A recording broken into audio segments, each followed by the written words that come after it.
morning. Today is Tuesday, February the 24th, 2026. This Committee of Finance, Diversity, Equity, and Inclusion is called to order. Madam Clerk, call the roll. Here.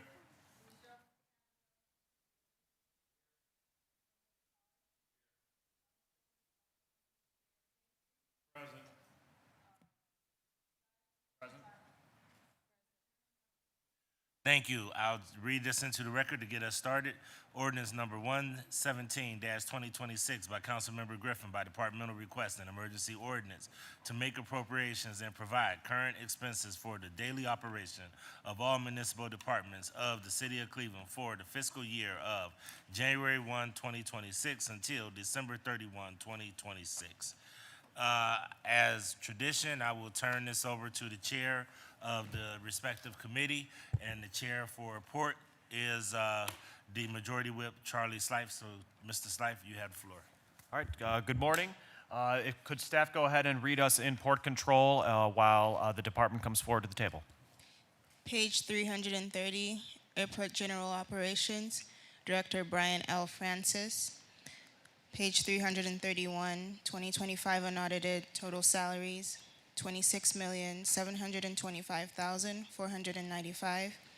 2026 budgeted, $33,566,833. Page 333, 2025 unaudited total expenditure, $183,053,671. 2026 budgeted, $197,995,340. Page 336, 2025 actual staffing level, 378. 2026 budgeted, 509. Chairman. Good morning, Director. Good morning, Council. Just for housekeeping, before we get going, if you'd like to introduce your team. Not that we don't know you, but it's just what you do. Yes, sir. Actually, we have a slide where I'm going to introduce everyone. All right, well then let's go ahead. Okay? Yeah. Okay, fantastic. Okay.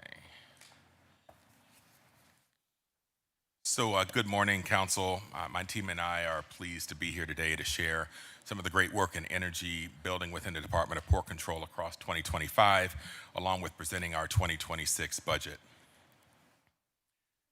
At nearly 3 years in this role, I can say with confidence that this is the best year yet. While challenges remain, we have made numerous improvements, are seeing positive change within the organization, and we have transformational plans for the future. I'm both proud of what we've achieved and energized by the momentum we're establishing, and I'm increasingly optimistic regarding all we have on the horizon.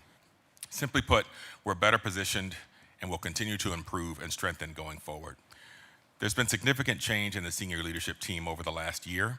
I want to thank you, Council, for your support as you approved measures allowing me to reimagine and build my team in greatly needed and positive ways.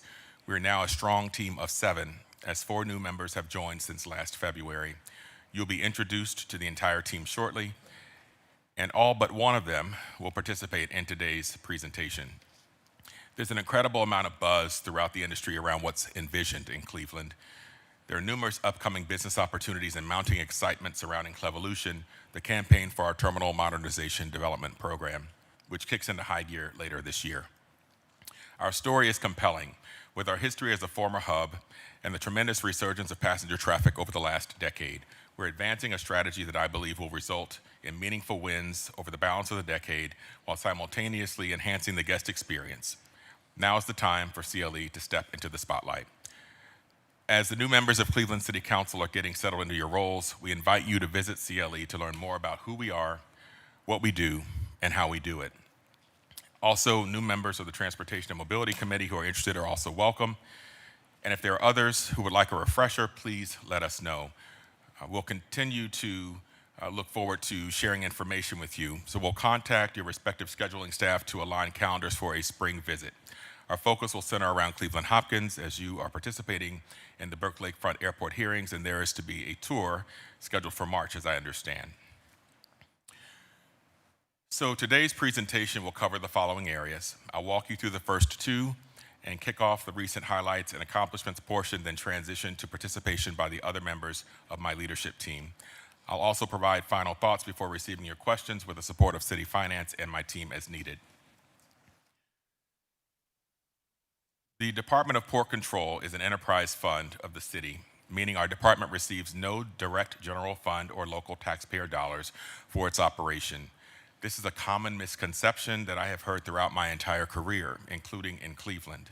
We do not benefit from the general fund. Conversely, we contribute to it through payment for city services that support our operation. Another common misconception, we are not a profit-making enterprise. We generate revenues from our operations in ways reflected on the screen and more, striving to drive as much revenue as possible through non-aeronautical sources. Our signatory airline partners cover the remainder of our budget needs through a schedule of rates and charges. Now I'd like to introduce you to the members of the Department of Port Control leadership team. All but one are in the room today, and you will hear from each in the balance of our time. Henrietta Brown joined us in July of last year. She leads our IT, HR, government relations, legal, and legislation efforts, and she comes to us with over 14 years of industry experience. Scott Carr arrived last February. He leads essentially all efforts related to protecting and growing revenue for our enterprise. That includes leases, concessions, air service development, parking, and other areas. Scott is representing us at an industry business development event and meeting with numerous current and prospective partners this week, so he couldn't be with us today. As a result, I'll be covering slides from his area of focus this morning. Christine Gilmartin joined Port Control in 2010 and leads our finance and procurement functions and has been with DPC again since 2010, so a little over 15 years. Dennis Kramer joined DPC in 2020 and leads our airport development functions. He's the primary liaison regarding our terminal modernization development program and works closely with our program support teams who will drive the vision forward.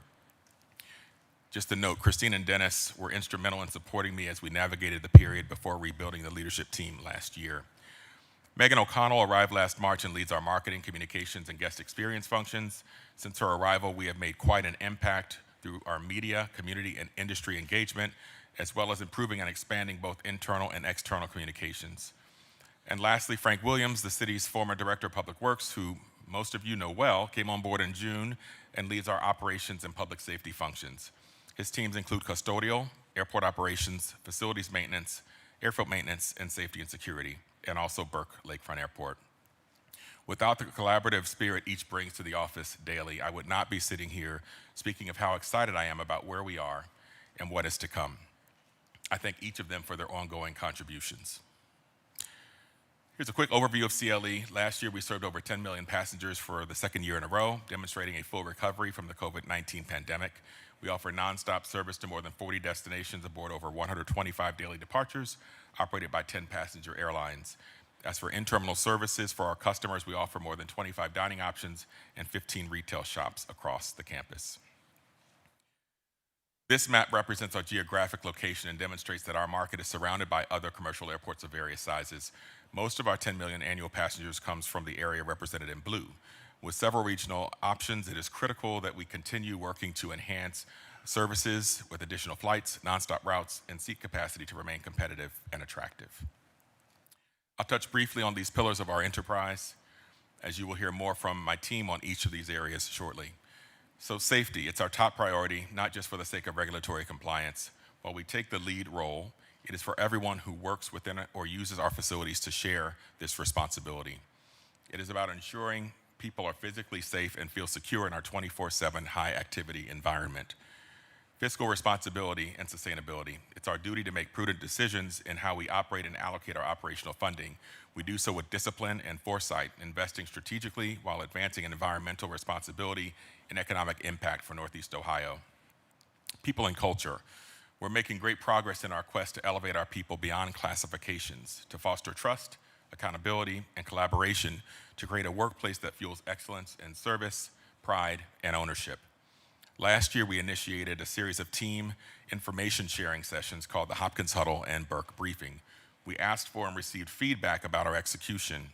Based upon that feedback, sessions are now going to be held quarterly, as many ask for more frequent interaction, and we continue to receive overwhelmingly positive feedback about our efforts. What I'm hearing across all levels of the organization is encouraging. We're also investing more heavily in training and professional development opportunities because there's value in how that expanded knowledge benefits not just the employee, but the organization. We want to support our teams in ways that drive optimal levels of performance. Economic contribution. This year we will commission a new economic impact study, and we expect the results will reveal our annual contribution to be higher than the last study indicated, as our operation has grown from that previously studied period. The health of CLE supports the health of the region's economy through job growth, manufacturing, tourism, and other factors. And service, community, employees, tenants, travelers. Ours is a service industry aiming to meet the personal and professional needs of residents and visitors regarding the transport of goods and people, both domestically and globally. And we're continuously working to create service enhancements.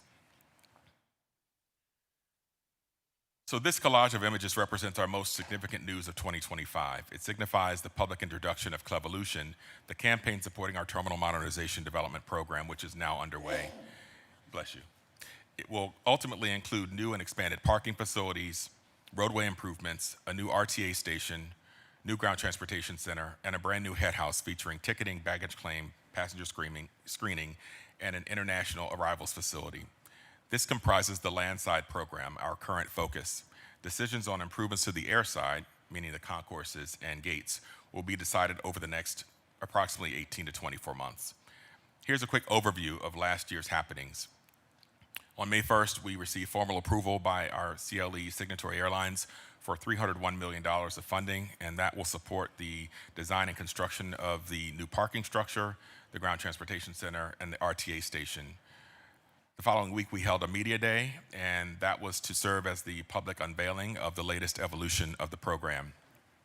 In June, we hosted a public event called Industry Day, where we presented the program to approximately 600 contractors, consultants, and other interested parties. It was a tremendous success and hailed by many as the best they had experienced. And I'd say that was a huge win, given that we had never planned or held anything quite like it previously. Mid-year, we experienced completion of the Basis of Design version 1, representing 15% design of the terminal program. And over the summer and fall, we had several procurement efforts that led to contract awards.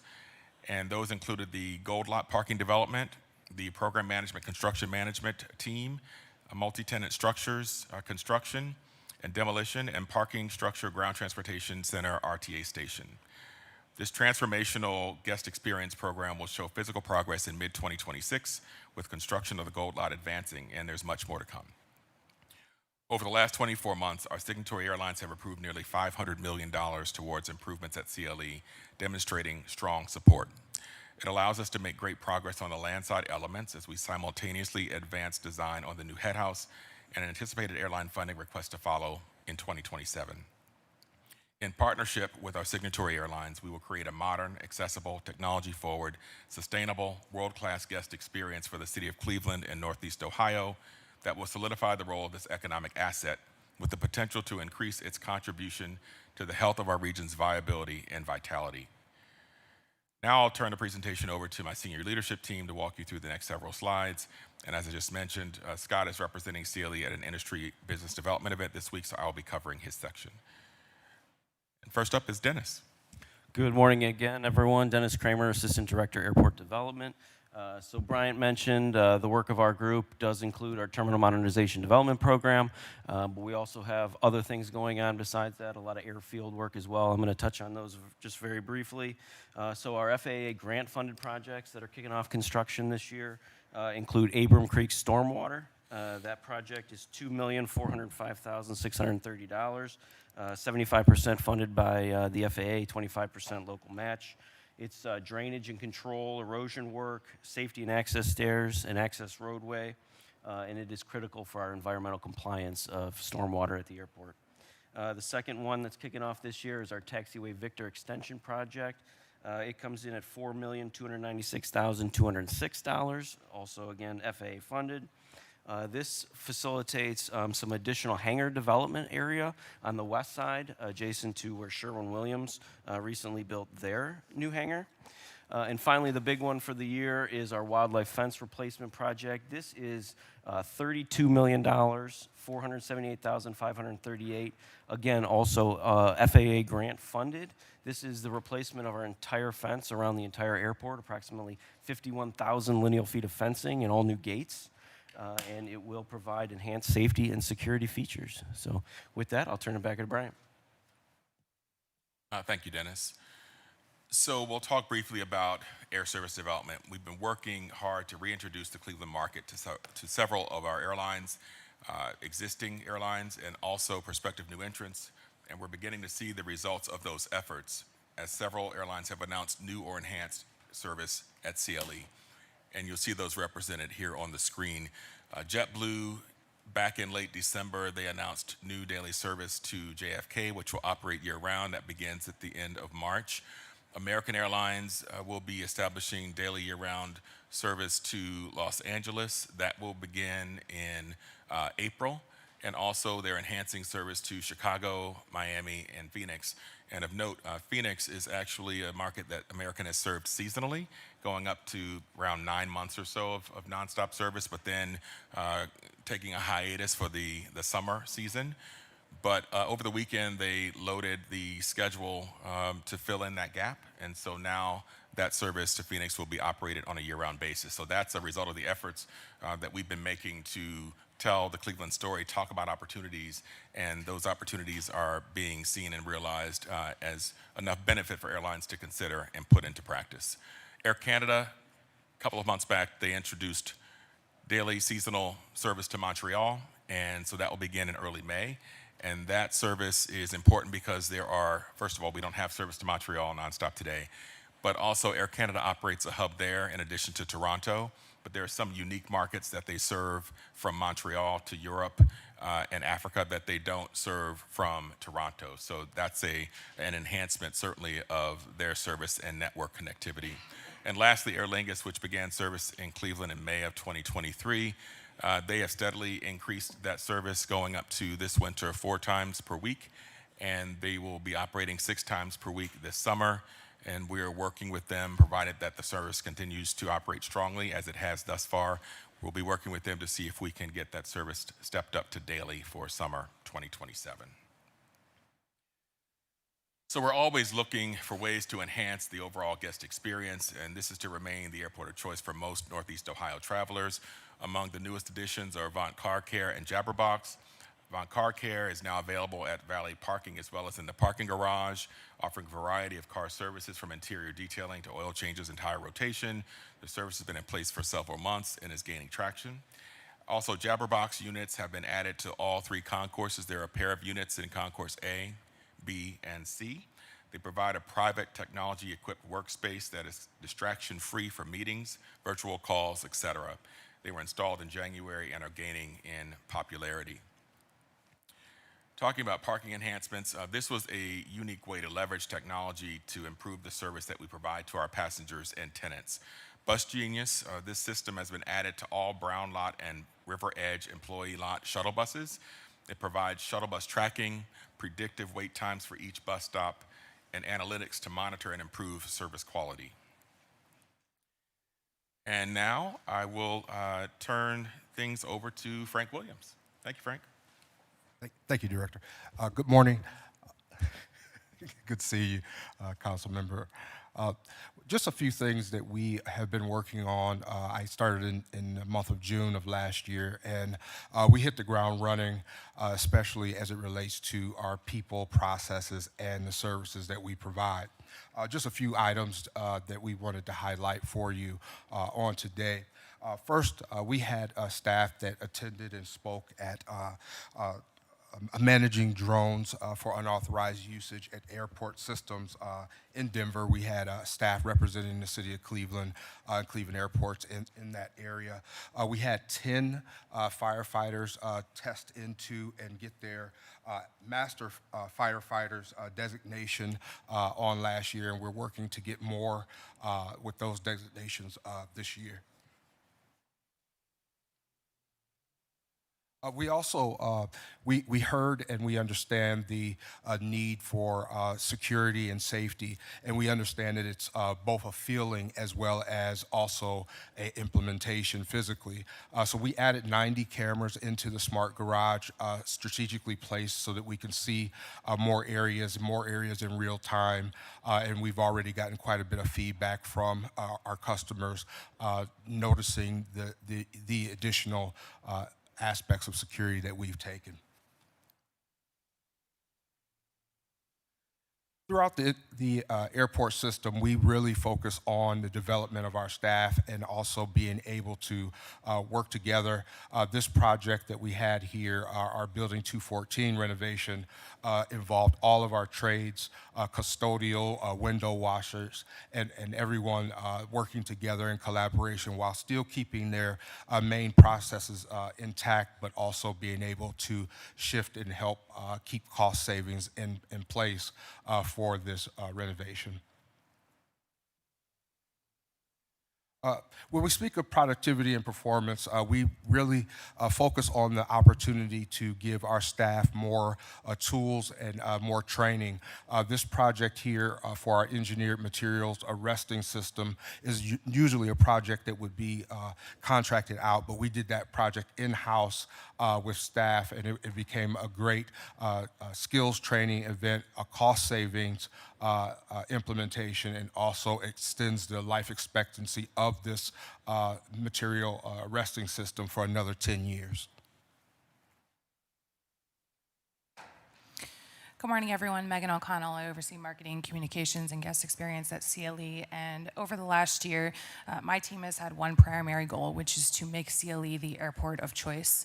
To accomplish this, we had 3 key priorities that we focused on, which are improving and elevating the guest experience, honoring and celebrating the legacy of CLE while looking towards the future of our airport, and creating a compelling narrative around our terminal modernization development program. First and foremost, we wanted to make CLE a more welcoming and inclusive environment for our guests. So we had a curated and structured initiative called Hopkins Hospitality. This has 4 key components, which we hope to continue improving and expanding upon. First is the Hopkins Hangout Pass. This allows non-ticketed guests to access the secure side of the airport, which allows them to support friends and loved ones, shop and dine, browse art exhibitions, or simply plane watch. We launched that on July 11th of 2025, and we have over 2,500 approved passes so far, with overwhelmingly positive feedback through our surveys. We also implemented the Sunflower Lanyard Hidden Disabilities Program. This is a globally recognized accessibility initiative that signals to staff that a traveler may need additional time. Oh, sorry. I'm trying to go in. Okay. Sunflower Lanyard Hidden Disabilities Program is a globally recognized accessibility initiative that signals to staff that a traveler might need additional time or assistance supporting inclusivity and empathy in service delivery. And all airport staff is trained on this program. And so far we've given away, we believe, about 50 or 60 of these lanyards, but there is a chance that people already have these lanyards from other airports or other programs. We also have the Hopkins Hounds Therapy Program. We have volunteer therapy dogs that come in with certified handlers to enhance the emotional experience of travel. And we currently have 13 dogs and handlers that are enrolled in that program and growing. And then lastly, we have our Hopkins Flight School. This is an experiential program that lets anyone who is interested have a simulated flight experience. Typically, this program has been for children with autism, who of course we continue to welcome, but we wanted to open it up to those with a fear of flying, someone with aging parents, whatever the reason might be, we've opened the program up to them. We had about 170 spots that we ran out of in about 48 hours after opening up the program. So we'll be having a second round of that in May. Next, hopefully you know, the airport turned 100 years old in July of this past year, so we were focused on honoring and celebrating the legacy and history of CLE. We also wanted to thoroughly communicate how important this vital economic asset is to the city, so we had a week-long initiative and celebration with curated events for both passengers and employees. And then last, as I mentioned, we've been focused on clearly articulating CLE's transformation through our Clevolution campaign. As the airport continues to move through significant infrastructure planning and investment, we wanted to create a unified narrative around the modernization. Hopefully, if you've been traveling, you've seen it in the airport and our digital and physical signage. Through Clevolution, we're establishing a clear, consistent story around planning, design, and long-term improvements. We're going to proactively communicate milestones and progress to build stakeholder trust and advocacy from the public, and that will align our internal and external messaging to reinforce transparency, readiness, and long-term vision. Thank you, Frank. Thank you, Megan. Thank you, Dennis. So to this point, we've focused primarily on the year now in our rear view. Next, we will cover staffing and resources, and most importantly, the budget overview for 2026. And with that, let's see here. Okay. Henrietta, please. Good morning. I am prepared to, I'm sorry. I'm sorry, I apologize to interrupt. I want to make it clear when we talk about staffing, just for everybody at the table and listening, we are talking about people employed by the city of Cleveland. In addition, at the airport, there's people employed by the airlines, there's people employed by all the different concessionaires, but we're talking about city employees here. So I just want, these numbers may look small, that it's because it's not the totality of employment at the airport, it's public sector employment at the airport. I apologize for interrupting. No problem at all. Thank you so much. I'm prepared to share information with you regarding diversity and vacancies. And I wanted to start out talking about, as of December the 31st, 2025, we had 503 authorized positions, and of that, 354 of those were filled. The slide that you are looking at, the data that's on this particular slide is in reference to the 354 positions that were filled. First, male versus female, we had 27% of total employees were female, and 73% of total employees were represented as male. And of those, there are management. 29% of the females were represented as management, and 71% was represented in management of our filled positions. Dropping down to the Black, African American versus Hispanic or Latino, white, non-specific Asian, American Indian, and Alaska Native, and 2 or more. So as you can see, there are, for our total, the second column shows a total of employees that are represented in those various areas, and then slash, the number represents the number of management in those areas.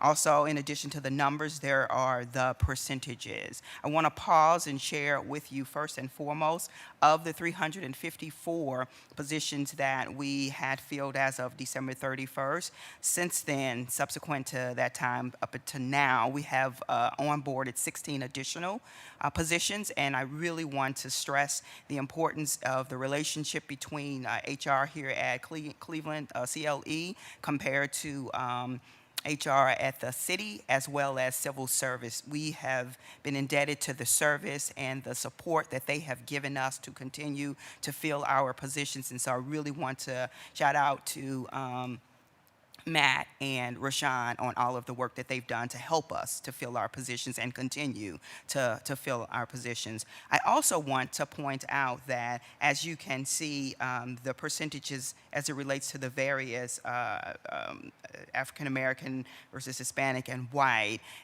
the positions in HR at the airport, we started out 7 months ago when I started, we were probably half filled. We have now since filled most of our positions. We have a few more folks that are coming on board within the next month or so. And as a result of that, we are creating some initiatives to address some of the things that you are seeing on this report, on this diversity report. We are going to start some initiatives with trying to reach out to a broader segment of the city. As you know, there is a process for hiring employees. We post them on the city's website, but we really want to create some relationships broader than that with universities and other local organizations, trades and professional organizations, so that we can make people aware when we have openings and vacancies available, so that we can get a broader pool of candidates that will want to work for the city of Cleveland at the airport.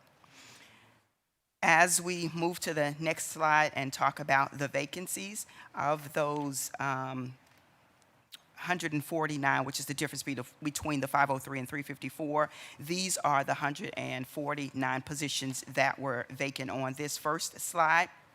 And then you can move over to the second slide, and so it totals up to 149. Those 16 positions that I shared with you, I'm sorry if you could go back one. The 16 positions that I shared with you that have been filled subsequent to that, the administration section manager, the very first one on the top, both of those positions have been filled. The systems analyst, that one position has been filled. The project coordinator, 2 of those positions have been filled since then. Administrative manager, 5 of those 8 positions have been filled. The fiscal manager position has been filled. If you could slide to the next slide, please, thank you. And the skilled craft, the carpenter, 1 position has been filled in there. The painter, 1 out of there. Plumber, 1 position in that has been filled. The ARF paramedic section of those 8, 1 has been filled in there. Airport terminal operations agent, we filled 1 of those. And again, as I've shared with you, we are working very diligently alongside the city's civil service as well as HR departments that are working with us to continue to fill all of our positions. We are looking at trying to reduce our vacancy rate so that it can be consistently relevant to what the region should be able to bear. And that's all I have to report on today. Thank you, Henrietta. Now we'll move into the budget overview with Christine. Good morning, Christine Gilmartin, Assistant Director of Finance and Procurement. This slide basically is the same information that's in the mayor's estimate, except I did break out Burke. I've been doing this quite a while, and every year there's usually a frustration that Burke is not shown separately within the mayor's estimate. So this slide and the next slide is basically breaking out for you which part of what you're seeing in the mayor's estimate is CLE and which part of what you're seeing in the mayor's estimate is Burke. Before we get going into the budget, I just wanted to mention a few things. I wanted to reiterate what the director said, because I think most people don't really understand how the Cleveland Airport works financially. To mirror what Brian said, we are not a profit-making airport, which I think most people are surprised to hear that. They just assume that we drive profit. We are an enterprise fund, but unlike the utilities that does drive profit, we are basically what they refer to as a fully residual airport, which means the goal of finance is to lower the landing fee and the cost to the airlines, and we break even every year. So if my budget was $100 million, my job is to collect $100 million. We try to collect as much non-airline revenue as possible, and that way the only amount the airlines are paying for, the signatory airlines, would be what we don't fund ourselves. I try to remind this every year because we don't have our own cash. We are backed and supported by the signatory airlines. Also, we do not receive any public funds, general fund monies, nor tax monies, but we do pay taxes. And I like to remind people of this because they're usually surprised. There are profit-making airports. We are just not one of them. So I wanted to make sure I stated that. The other thing I wanted to point out is Friday we did get an upgrade. We got a rating upgrade from Fitch. We were already A with Moody's and S&P, and even since the mayor's estimate has been printed, the ratings are wrong because we did get an upgrade from an A- positive outlook to an A rating stable outlook, which is huge. We've been working towards that for several years so that we would have all A's. So I wanted to announce that before we get started, but that shows that we are fiscally sound, and that even with the terminal modernization program, which everybody's aware of, they still believe we warranted an upgrade, knowing that we're going to be issuing more debt than we've already issued. So I wanted to bring that to your attention because that's something we're very proud of and you should be very proud of. And now I'm going to open it up for questions. There were a couple more slides. Was there anything else you wanted to go through? This next slide, I'm sorry, is just Burke revenue. Okay. I had mentioned that on the previous slide. I apologize. Yeah. So I just am breaking out the revenue for both Burke and CLE, and the previous slide was the expenses for both Burke and CLE that ties to the mayor's estimate. Gotcha. Okay. So I will begin with a couple comments and a couple quick questions, and I'll turn it over to Council President Griffin, then Santana, Casey, Polensek, Conwells, who I have so far, Hudson. You're not Santana, Harsha. Okay, gotcha. I'll write down a second. So I want to begin by thanking you for the breakdown of the diversity of the staff, including the diversity of management. I want to say I think there's been some forward movement. This has been a concern for a number of years that especially the management wasn't anywhere near reflecting the diversity of the city that we represent. I think that there's a lot of room for continued growth, but I want to acknowledge that there's forward momentum on this, and that's obvious to us sitting here today. At least it's obvious to me. So thank you for that. I also want to note to Christine, Ms. Gilmartin's point about the airport's financial structure, and our goal is to increase the amount of non-airline revenue so that we can decrease costs for the signatory airlines. If we're able to now, and it's a complex industry, but the simple way to describe it is that if we lower the cost for airlines to operate at Hopkins, then there will be savings to the passenger. If it's more expensive for airlines to operate because we are not collecting as much non-aeronautical revenues as we could, they're going to pass that cost on to the consumer. And I mention that because I think, if I recall my numbers correctly, we are at 69% revenue generation of non-aeronautical revenue, meaning that the airlines are having to cover the final 31%. That's a substantial growth just in recent years. For many years, it was the case that the signatory airlines were funding the majority of airport operations. So if there's anything you'd like to comment on that, I'd welcome it. But I think that's a huge indication of success. And again, the model of our airport is to break even, simultaneously break even and lower costs to the airline so that consumers are able to fly at lower fares. Yeah, to the chair, thank you for that. I did want to touch on non-airline revenue and the importance of it. Historically, we were only producing, and when I say historically, I'm talking back shortly after we were dehubbed, 2014, 15, 16, 17 time range. We were coming nowhere close to 50% of the total revenue that we generate for the operating fund on our own. Since we've become an O&D airport and no longer a hub, there is a bonus and a silver lining. You do generate a lot more non-airline revenue because people are now, for the first time, on the other side of the house. They're parking, they're taking Uber, they're taking Lyft, they're renting cars. They're doing all the things that generate revenue. We have slowly been climbing in our percentage of revenue that we raise on our own, even as our budget goes up continually, just due to the cost of living and life. So right now we are in the 60 percentile, above 60 percentile, which means I'm charging back 40-some% to the airlines, and that's on a budget basis. Most years we do bring in more non-airline revenue than we project at the beginning of the year. We do we never want to turn around and charge the airlines more. I never want to turn around and charge the airlines more. I would much rather be conservative, and as the year goes on, I do have the ability to lower their costs throughout the year. I don't have to wait till the end of the year. So, but I just want to briefly explain the number one non-airline revenue, which I'm sure most of you would guess, is our parking. It's very important to us. People love having on airport, especially parking. Our number two non-airline revenue are rental cars. So, there's many non-airline revenue sources, the concession program, the advertising that takes place within the terminal. But I know you've all been out to the airport and probably have flown through the airport. It is interesting to see how it works, how the enterprise actually generates revenue. Thank you. And then I have three things that jumped out of the budget book to me that we've spoken about, but just because I think that they were obvious numbers. First of all, the chemical number. Through me to Ms. Gilmartin.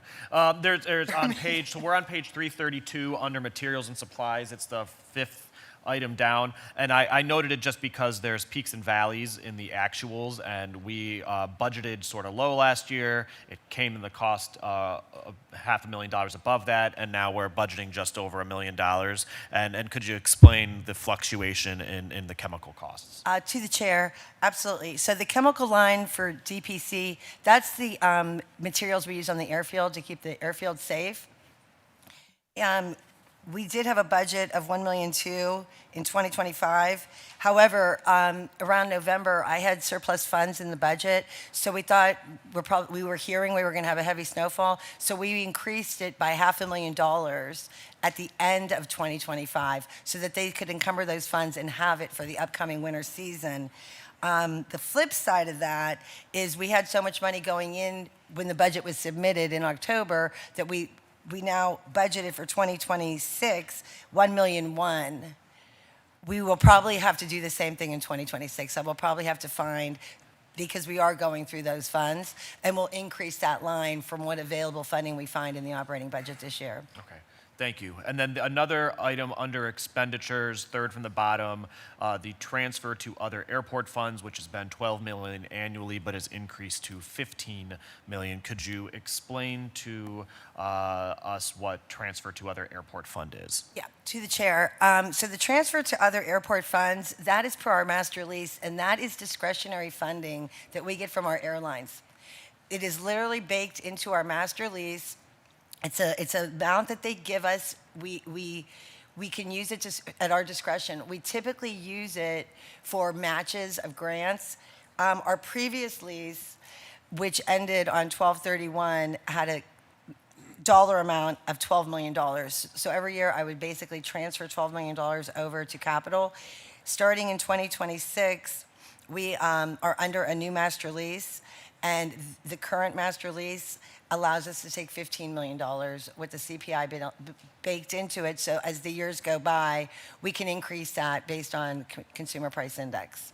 Thank you. So in another way to put it is, this is, rather than thinking of this as a $3 million increased cost, this is a net gain of $3 million through negotiations in the master lease. To the chair, that is absolutely correct. And then finally, the debt service is $61.3 million. And you had noted we are in the early stages of the TMDP, and because of that, we're going to be taking on more debt. Can you speak to how we can anticipate our debt service looking going forward as we begin to really see the terminal plan get underway in a substantial way? Yeah.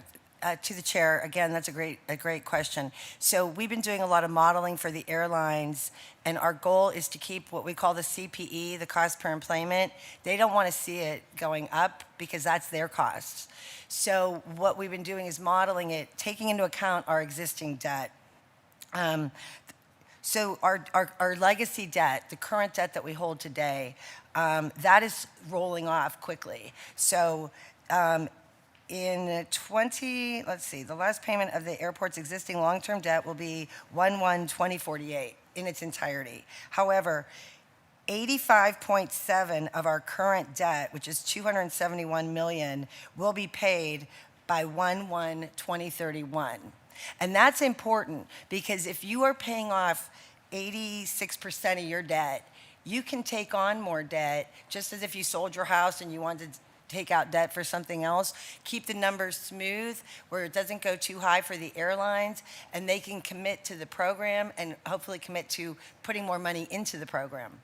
Gotcha. So the good news is we're going to pay off the car relatively soon. But we're going to have to buy another car essentially. So yeah. But we're going to buy a big house. I love it, love it. So, all right, that concludes my questions. I'm going to turn it over to Councilman Casey. We will stick to 10 minutes.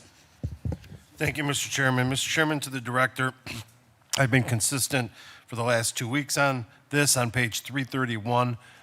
If you could provide us, I'm sure you don't have it today, the travel breakdown, how much of it was for you, how much of it was for your staff?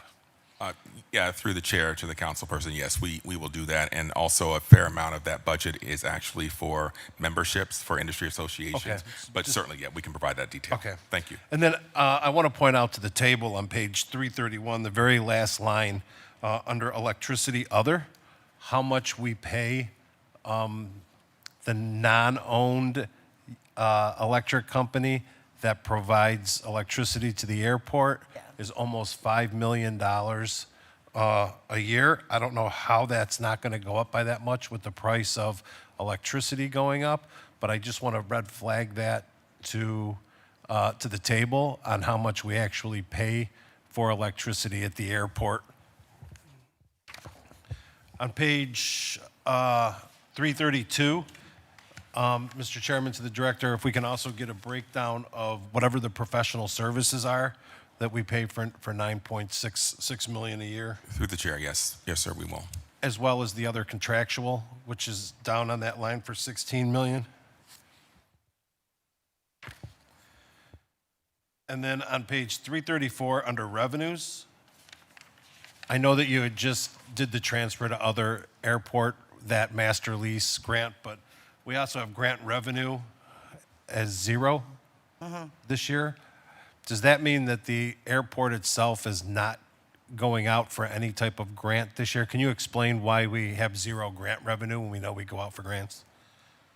Through the chair to the councilman, that's because this is the operating fund. So previously, when you see those, the grant revenue that was indicated in 2024 and 2023, those were LEO grants. Those were not AIP grants. All of our, we are actually going for quite a few grants this year, but they're on the capital side of the house and not in the operating fund. These were operating grants that assisted with like the dogs that are there in the morning. Right. And some of the officers that are at the central checkpoint, we receive smaller grants for those to offset the costs. Those have been exhausted, but we are getting more grants than usual this year. However, it's on the capital side of the house. Okay, and then right underneath that, Mr. Chairman, to the director, is miscellaneous. We very seldom see miscellaneous revenue. And here it's gone from 19 million down to 4.8 million. What is, Mr. Chairman, to the CFO, what is the miscellaneous, what is that revenue from? Through the chair to the councilman, those are PFCs, passenger facility charges. So when anybody flies, when you fly, there's a surcharge that you pay for your ticket. And we were historically taking the PFCs that we earned and putting them to offset the debt in the operating fund. Starting in 2025, we had 19 million left of PFCs, which I placed into the budget. But our new application with this is an FAA, the PFCs are through the FAA. You have to get approved. We are currently using them for projects versus relieving debt. So instead of relieving debt with our PFCs earned, we are taking our PFCs and using it as a funding source to make improvements at the airport and certain projects that we got approved by the FAA, one of our first ones was all new jet bridges, which we need terribly. So on all our common use gates at the airport, they will be funded directly from PFCs that we earn. Okay. So I had a little bit of PFC left over that I put in this year's budget, but it's only existing PFCs that I could use to offset costs. All right, and then moving on to staffing levels, on page 335, we had 0 administrative managers, 2, and then we went in 2025, you budgeted for none. You ended up with 8 actual, and now you're budgeting for 17. What's an administrative manager, 2? I have to assume that they were already employees, and we just changed the job title, Mr. Chairman, to.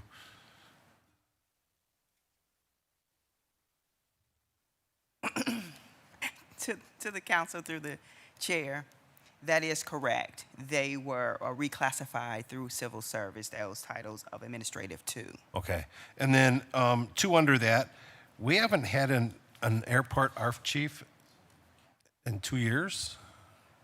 Who's Mr. Chairman, to the director, who's running ARF is the airport rescue firefighters, correct? We have not had a chief For how long?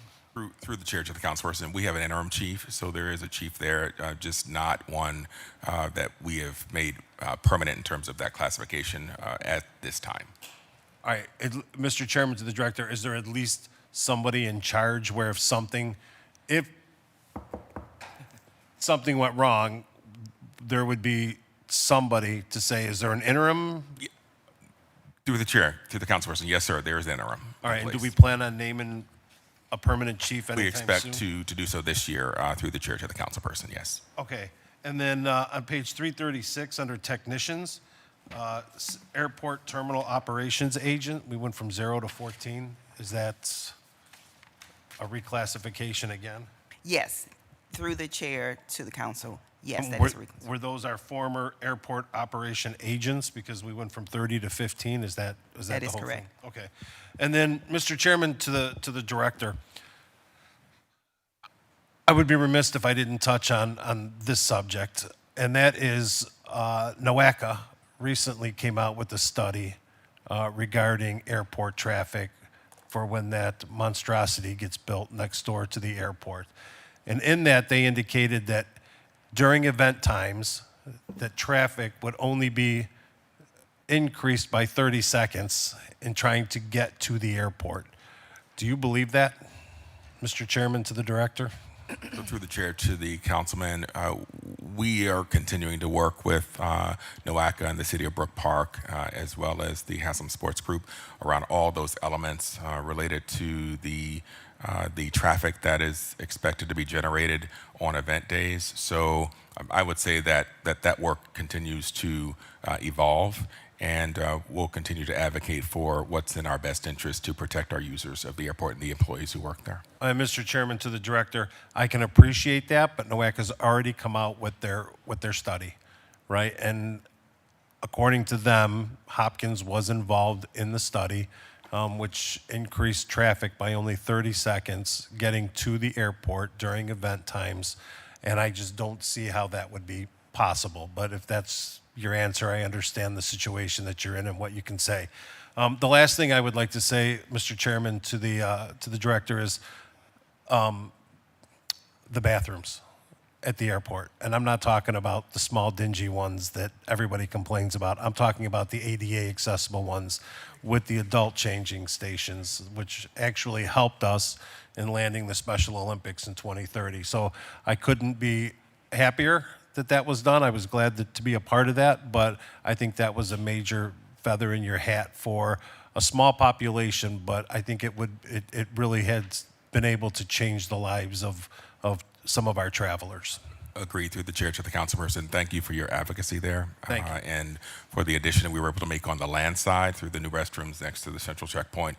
And we intend to move forward with a location on the air side shortly as well. And not only that, but one thing that I really appreciate from you and your staff was the open-mindedness of the whole thing, right? I've dealt with this situation quite a bit, and other people just turn a blind eye to it or don't. But you know, Mr. Kramer was instrumental.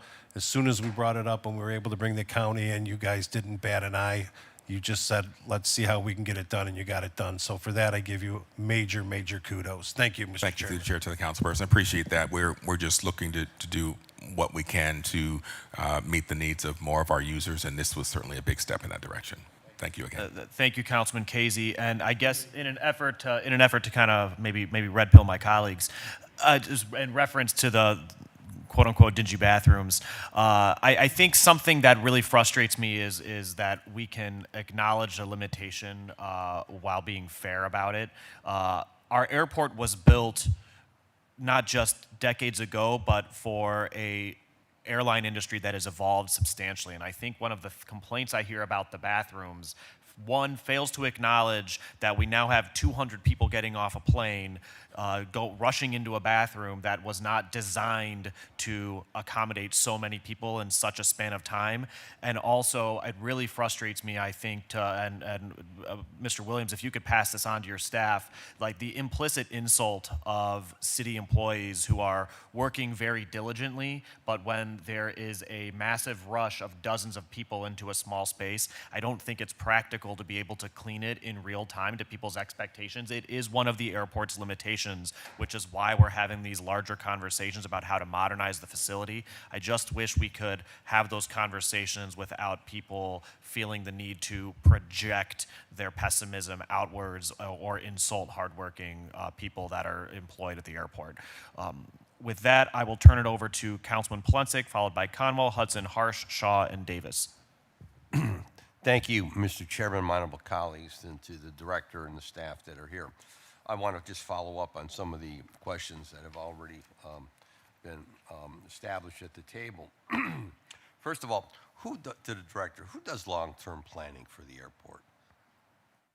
Through the chair to the councilperson. So that's a combination of members of my team as well as third parties that assist us with future planning efforts. So do we have anybody on board now, outside consultants, looking at the present and future of Hopkins International Airport? Through the chair to the councilperson, yes, sir. Okay. Again, so I'm going to restate what I've said in the past. For us, the city of Cleveland, Hopkins, not to acquire the 170 acres that was next to the airport where the Browns are moving to now, I think was a major, major mistake and oversight. And I'm concerned as to who's looking and who's studying the future of the airport because that should have never happened. That's right next to the airport. We should acquire that property.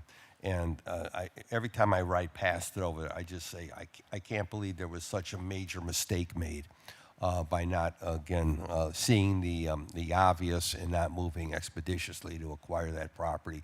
And we could have avoided what we're dealing with now, and that's the loss of the Cleveland Browns to Brook Park and all the other issues that we're contending with at this point.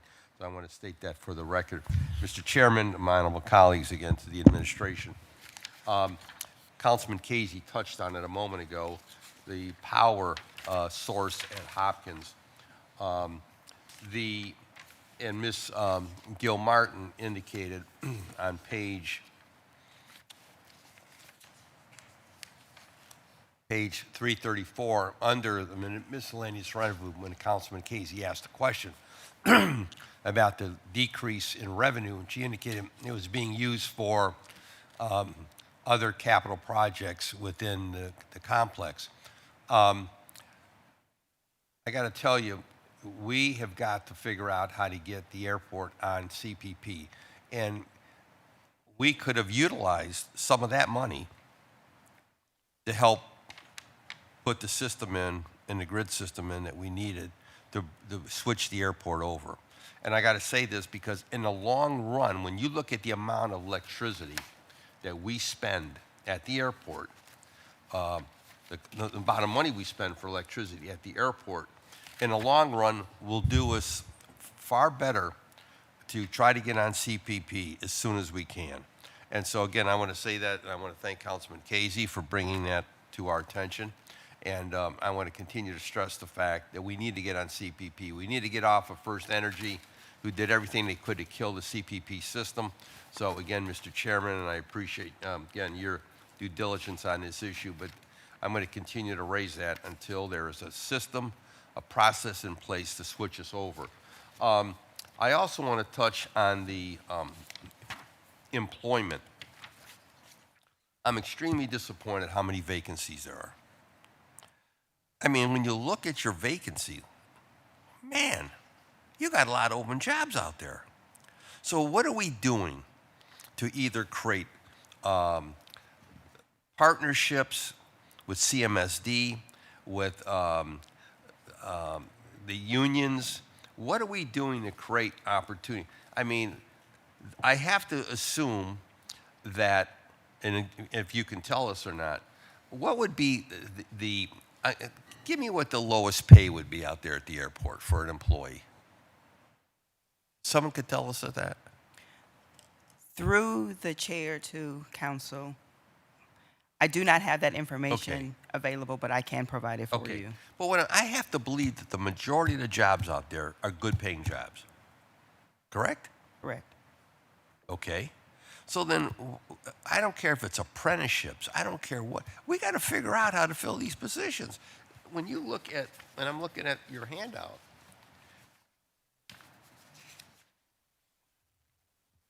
right here, you've got, I mean, custodial workers. You got 14 there. Again, going by your handout. Now, you said there have been some positions filled. The paramedics, only one had been filled there out of 8. I could go down the list, but to me, I don't get it. There should be a concerted effort. Go on Channel 20, I don't care what you got to do. Promote the fact that we have all these jobs available at the airport. And I want to say that again to the viewing public. If someone's interested in working at the airport, how do they find out what jobs are available? Through the chair to the council. The positions are currently posted on the city's website. City's website, okay. We are also, now that we are almost fully staffed, we are also increasing our efforts Okay. and creating some initiatives to reach out beyond just the city's website to make people aware that the jobs are available at the airport. Okay. That needs to really, again, I would say Channel 20. Let's get something on Channel 20. Through the chair, Councilman, and also something that we're doing more frequently at this time, and we will continue to, is attending things such as job fairs within the area, so that we can increase awareness and community type events. We're certainly, as Ms. Brown stated, with us being now nearly fully staffed, we'll be able to engage in more of those types of efforts to increase awareness locally. Thank you. And to the director and to your team, on the issue of Burke Airport, on the financial spread you did here, and I appreciate you segregating Burke Airport out. That's something we have long wished and asked for, so I'm glad to see that happen.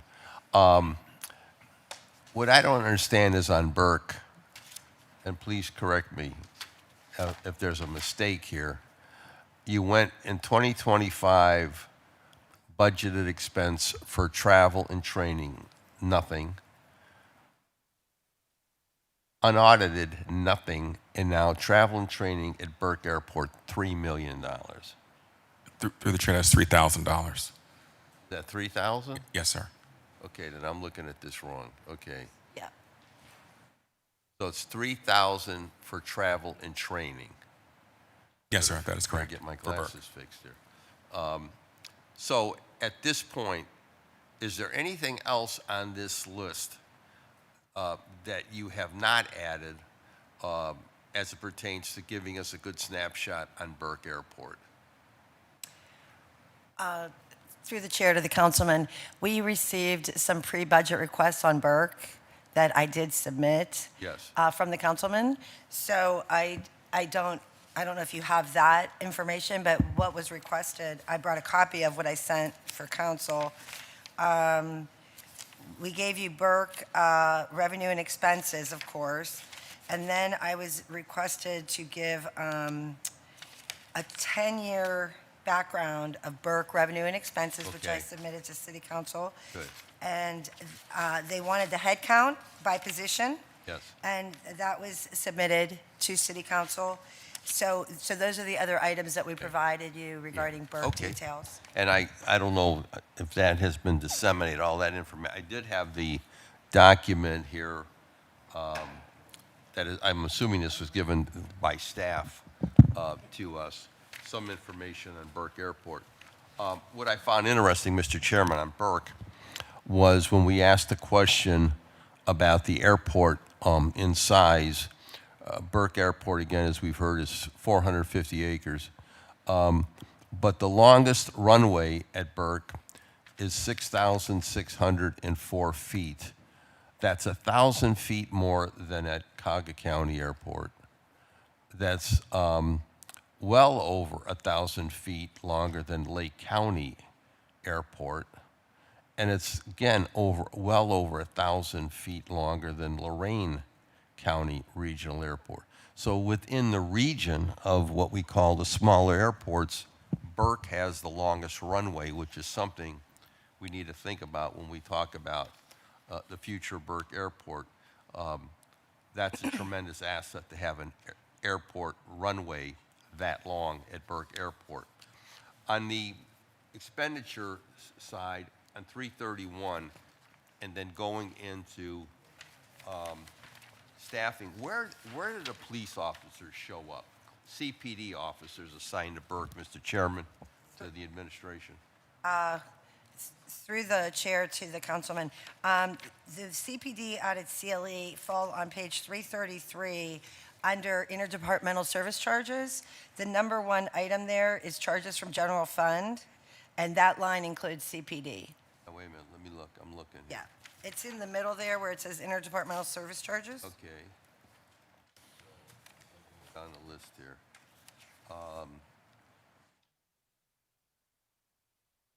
So the 10 million? Yes, of that 10 million, CPD is almost all of that 10 million. I have the dollar amount in here somewhere. Okay. So if you could please provide what that actual CPD charges. And- CPD, through the chair, is 9,870,000 of that Okay. dollar amount, and the other 695,000 is for IT interdepartmental charges. Okay, then Yeah. how many officers we have presently assigned out there?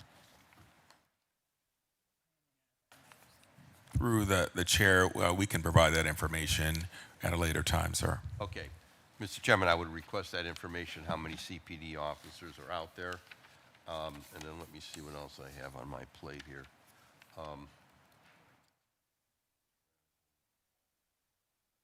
I think that is it, Mr. Chairman. And again, I want to just reinforce the issue with CPP.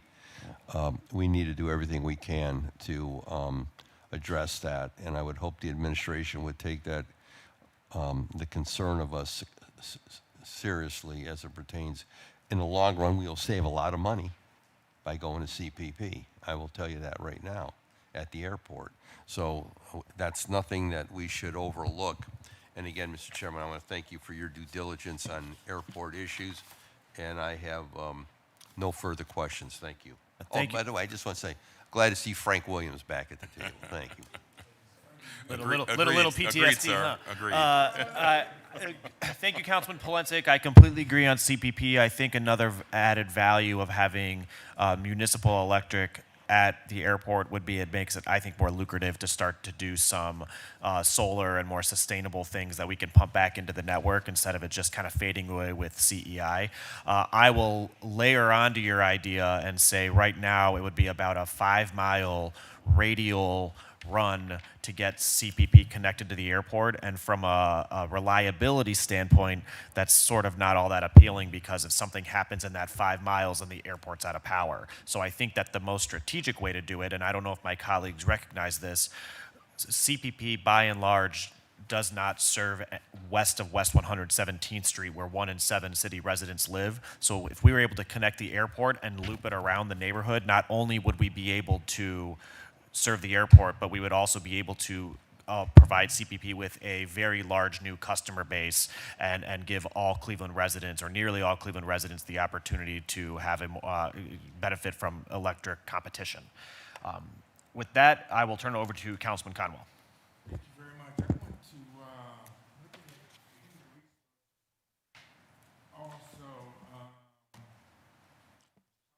Mike Polensek was narrating to you.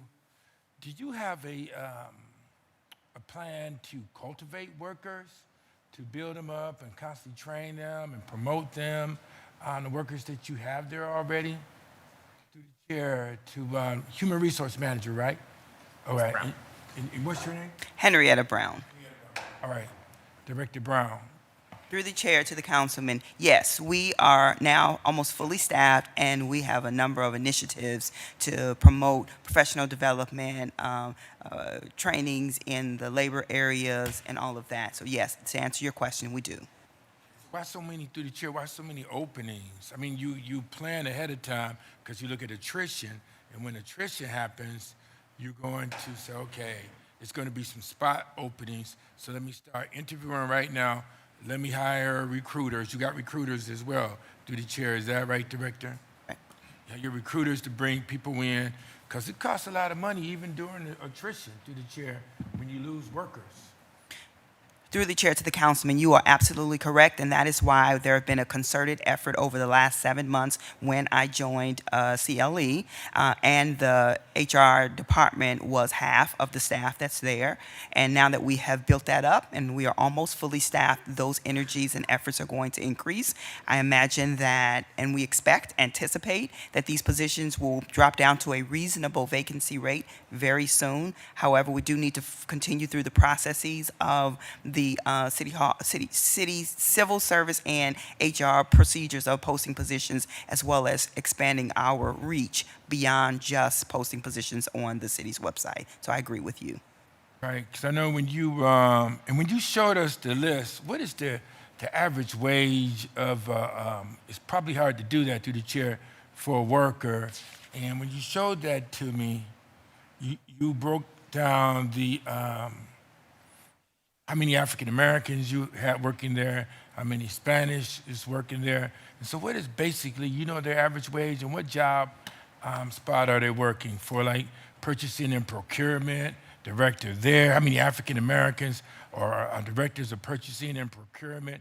How many African Americans are in accounting or finance? Those kind of, I look at that spot, because if you show me workers, but if they're not making the wages, meaningful jobs with meaningful benefits, it means something. But you like to see African Americans, Hispanics making meaningful jobs with meaningful benefits. And you guys, you didn't show that to the chair, to the director.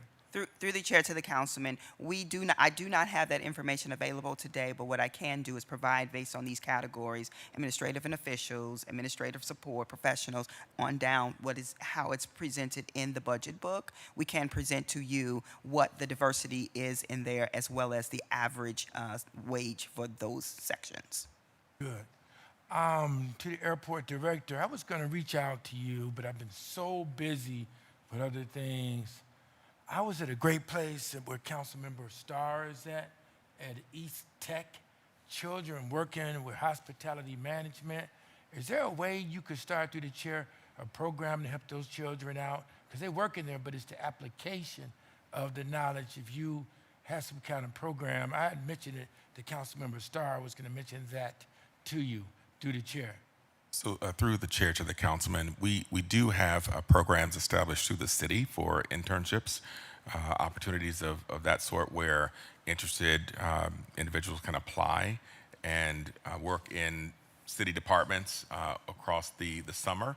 And there are always other things that we are open to exploring. As Ms. Brown stated, now that we have the staffing in HR, we'll be looking to expand on how we not only attract talent to fill our full-time positions, but also the opportunities that we offer within the community to expose the residents to the airport environment.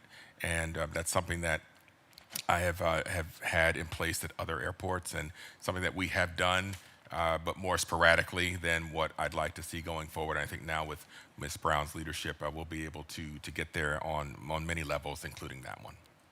Chair, to Director Brown, can I reach out to you, and then maybe we can go over there, because it's children, and they need, and it's the application of the knowledge. They're learning about cross-contamination, P&Ls, profit and loss statement in there, dealing with food, the whole 9 yards.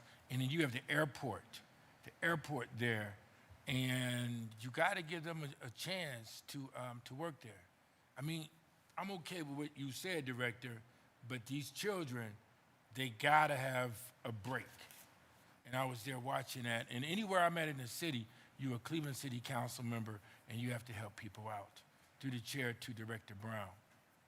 Through the chair to the chairman, yes, we do agree with that. Assistant Director Henrietta Brown and my team, we are more than happy to receive you and suggestions and information that you're willing to share with us.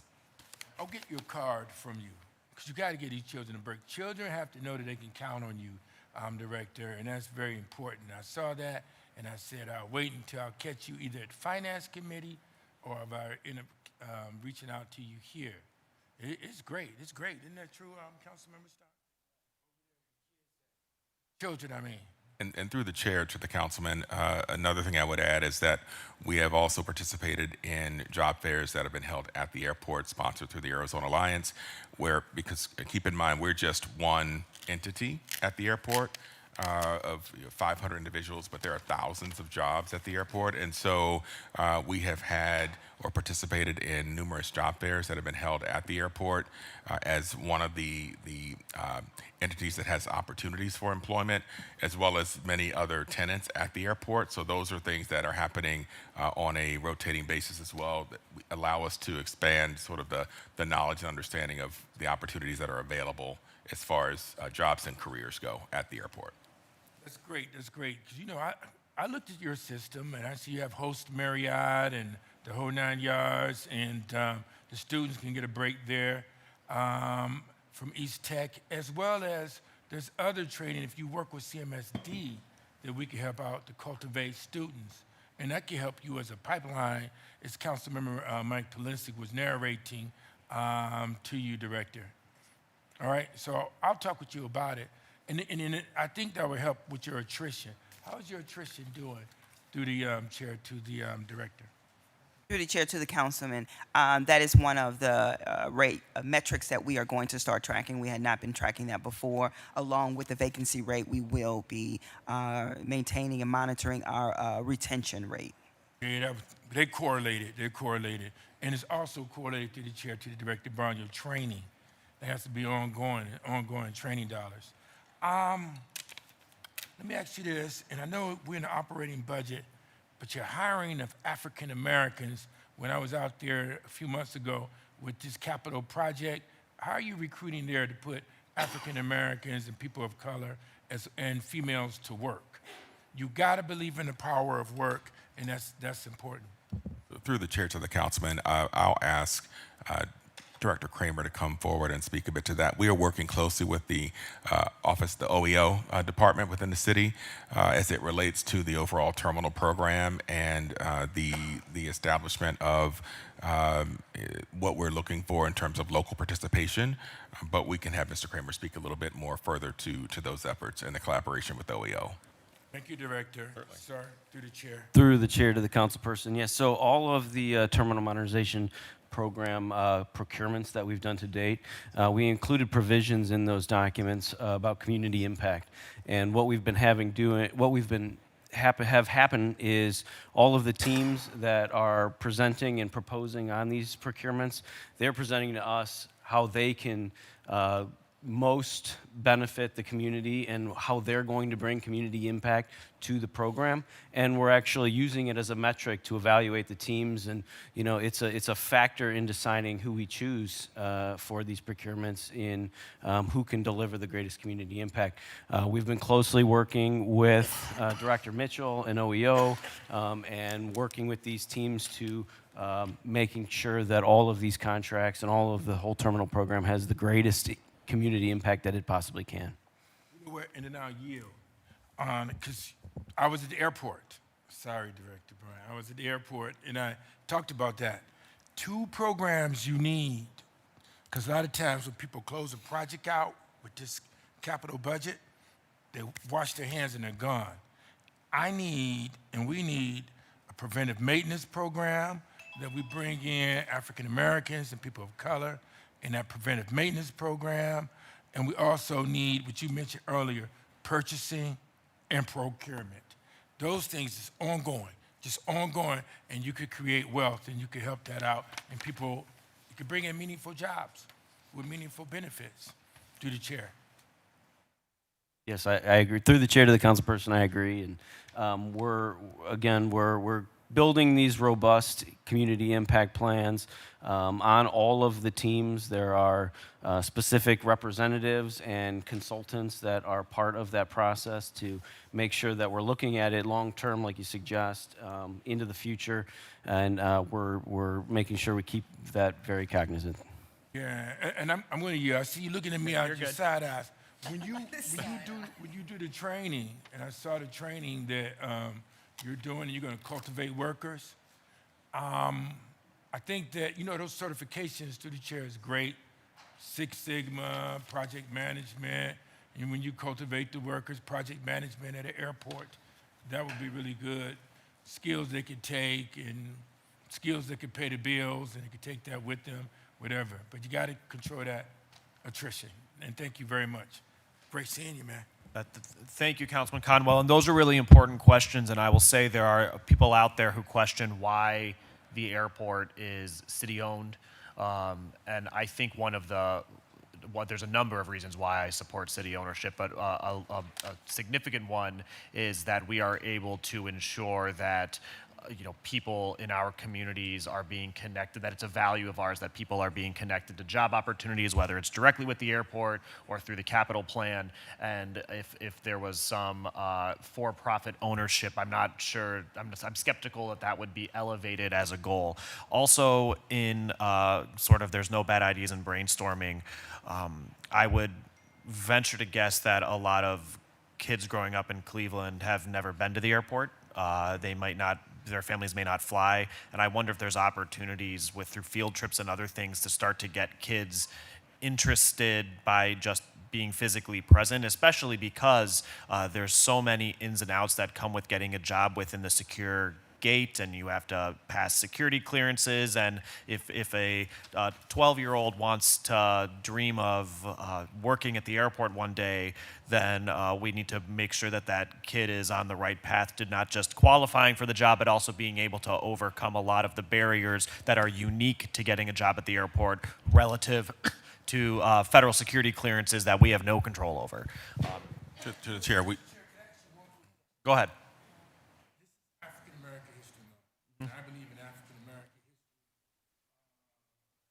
This is African American History Month, and African American history, for me, is 365 days a year. We're talking about airlines. Children need to see success every single day. I believe that we need to have a picture or a mural there of the red tails. That'd be great. Of flying. That way they see it and they can actually see African Americans flying and seeing what they were doing back then. Through the chair to the councilman, there is a mural of the Tuskegee Airmen that is on the baggage claim level that was just installed last year, and we also have a new exhibit that went live earlier this month in the corridor going to Concourse A that I think you would enjoy as well. That speaks to the African American history in Cleveland, not necessarily specific to aviation, but the ties to the city of Cleveland in this region. But we can show other positions as well, not just flying. You can also show accounting and other kind of things, so it's other systems in place that they could look at joining when they join the airport. So through the chair, I think those types of opportunities to educate and enlighten would be a larger, broader approach that would, I think, speak to the tour program which we have in place, and certainly welcome teams and groups to come to the airport and learn more about aviation. And you're exactly right that there are many positions where you don't have to have aviation experience to work at the airport, and that is likely something that's maybe not understood by many. They think that you have to have that, especially there are some roles where you do, or that is a very strong benefit to have that specific experience, but many roles you don't necessarily have to have the aviation experience, so I appreciate your point. Thank you. Thank you. Thank you. We will turn it over to Councilman Hudson.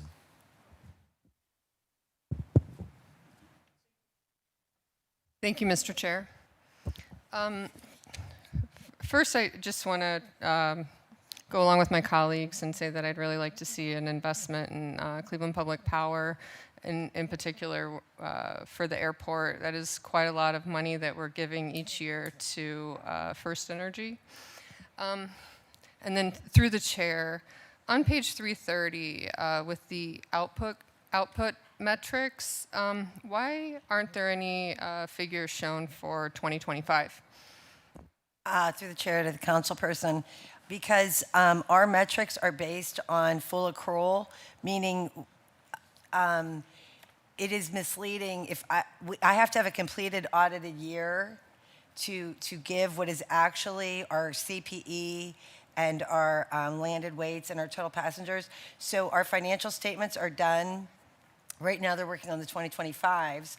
The financial statements won't be released until this upcoming summer, and that is why, because I don't want to put something out for the airlines that shows costs that aren't actualized until after we do our settlement and do the financial statements. Thank you.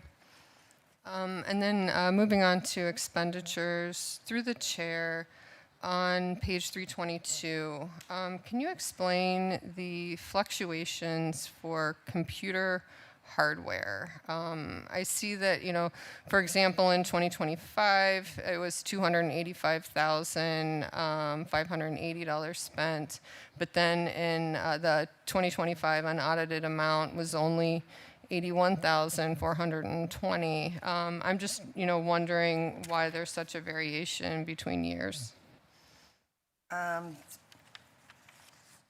Through the chairman to the chair, yes. I'm looking up specifically why there's that variance for that line. Okay, so computer hardware increased over because new network storage for airport ops drone project.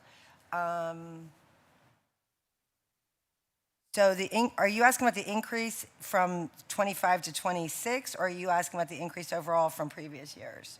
I'd say the increase overall from previous years and why there might be a fluctuation between years. Well, the increase for 26 specifically is for drone software that was baked into our budget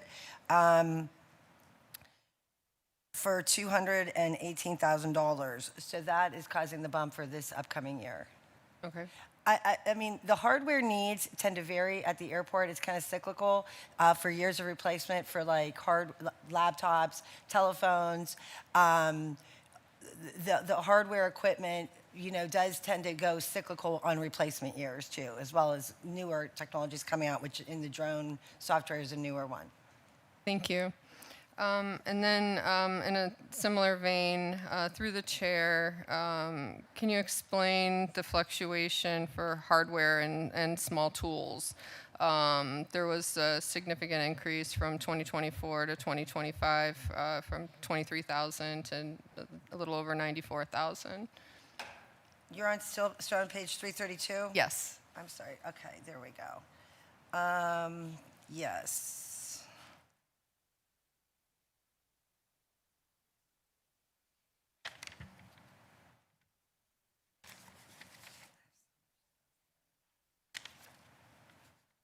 Here we go. In 2025, our firefighters purchased new fire hoses, and those typically last 10 to 15 years. These are not purchased every year. And that was for the increase in 2025. In 2025, they made that purchase, which they will not be purchasing in 2026. Okay. Thank you. And through the, through the chair, regarding the $416,650 spent in 2025 on boilers, heaters, and cooling equipment, I understand that boilers and furnaces and things like that might go, but I thought those would be that boilers and furnaces would be a capital expense, as those are long-term depreciable assets. Mm-hmm. Can you explain why that's in the operating budget? Well, for that one specifically in 2025, that was for Burke, needed a new HVAC system. We do typically actually put that in our operating budget, as well as if the funds are available from the monies we receive from the airlines, we will sometimes put that on the capital side. In this particular case, it was near year end, and Burke had basically what I would call an emergency situation, and we had available funds in the operating budget. So that money was transferred into the Burke budget from another area that wasn't spent, and that's how it landed. And it took Burke over their original budget but because we bought that system at the end of the year with available funding in the operating fund. Okay, thank you. Okay, and then through the chair, you have 95,000 budgeted in 2026 for fence posts and bars, but then you also mentioned a significant effort for a new wildlife fence around the entire airport. Is that on the capital side then? Through the chair to the councilwoman, yes, it is. This fencing is for replacement fencing. If something's knocked over or something, we have fencing around like our parking lots and other places on the airport. We are putting new fencing. That wildlife fence is a grant. The majority of it, that was brought up earlier in the presentation. That's coming through. That's just the airfield fencing, and that is coming as a grant on the capital side. Okay, thank you. You're welcome. And let's see. And then can you explain the significant increase on page 333 through the chair for charges from radio communication system? From 2024 to 2025, it went from 239,000 to 592,000, and now for 2025, we're budgeted for $875,000. Through the chair to the councilwoman, that is a number provided to us by, this whole area that you're in is interdepartmental, which means it's being charged to us through the general fund. So we do not actually budget this dollar amount. This is given to us by the by OBM.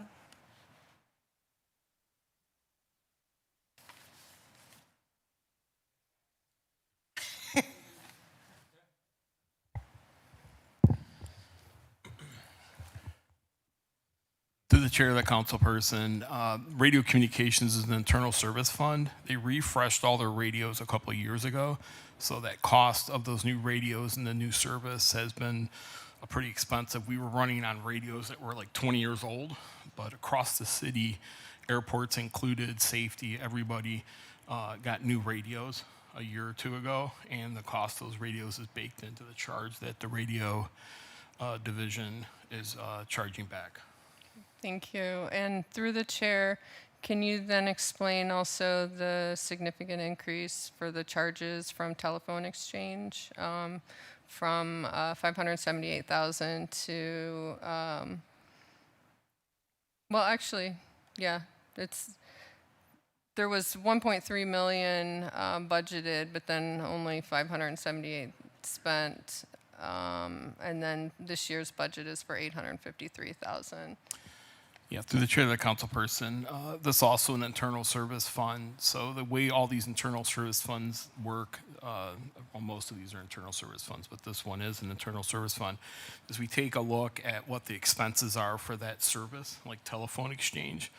Then we take a percentage of everyone's budget, and then they get charged back to maintain that internal service. And internal service is designated to break even, or right around even. So once we put the budget together for all internal service funds, then we take a look at everybody's operating budget, and they get a proportionate share to try to have revenue in the internal service funds to be at or near break even. As I'll state, last year we had budgeted 1.3. We only spent 578. We only charged back 578,000. We're reducing a lot of phone lines. We talked about this a little bit when IT was here because they run that operation. We will continue in the telephone exchange with IT to try to make sure that any lines that we have, we deactivate them to try to bring these costs down as much as we can. But it's a zero-based approach for all internal service funds. But this is the airport's allocated share of supporting the telephone exchange operation. Thank you. Thank you, Mr. Chair. Thank you, Councilman Harsh, followed by Shaw, Davis, Starr, and Casey. Thank you, Chairman. Good morning, everybody. I want to ask three basic questions.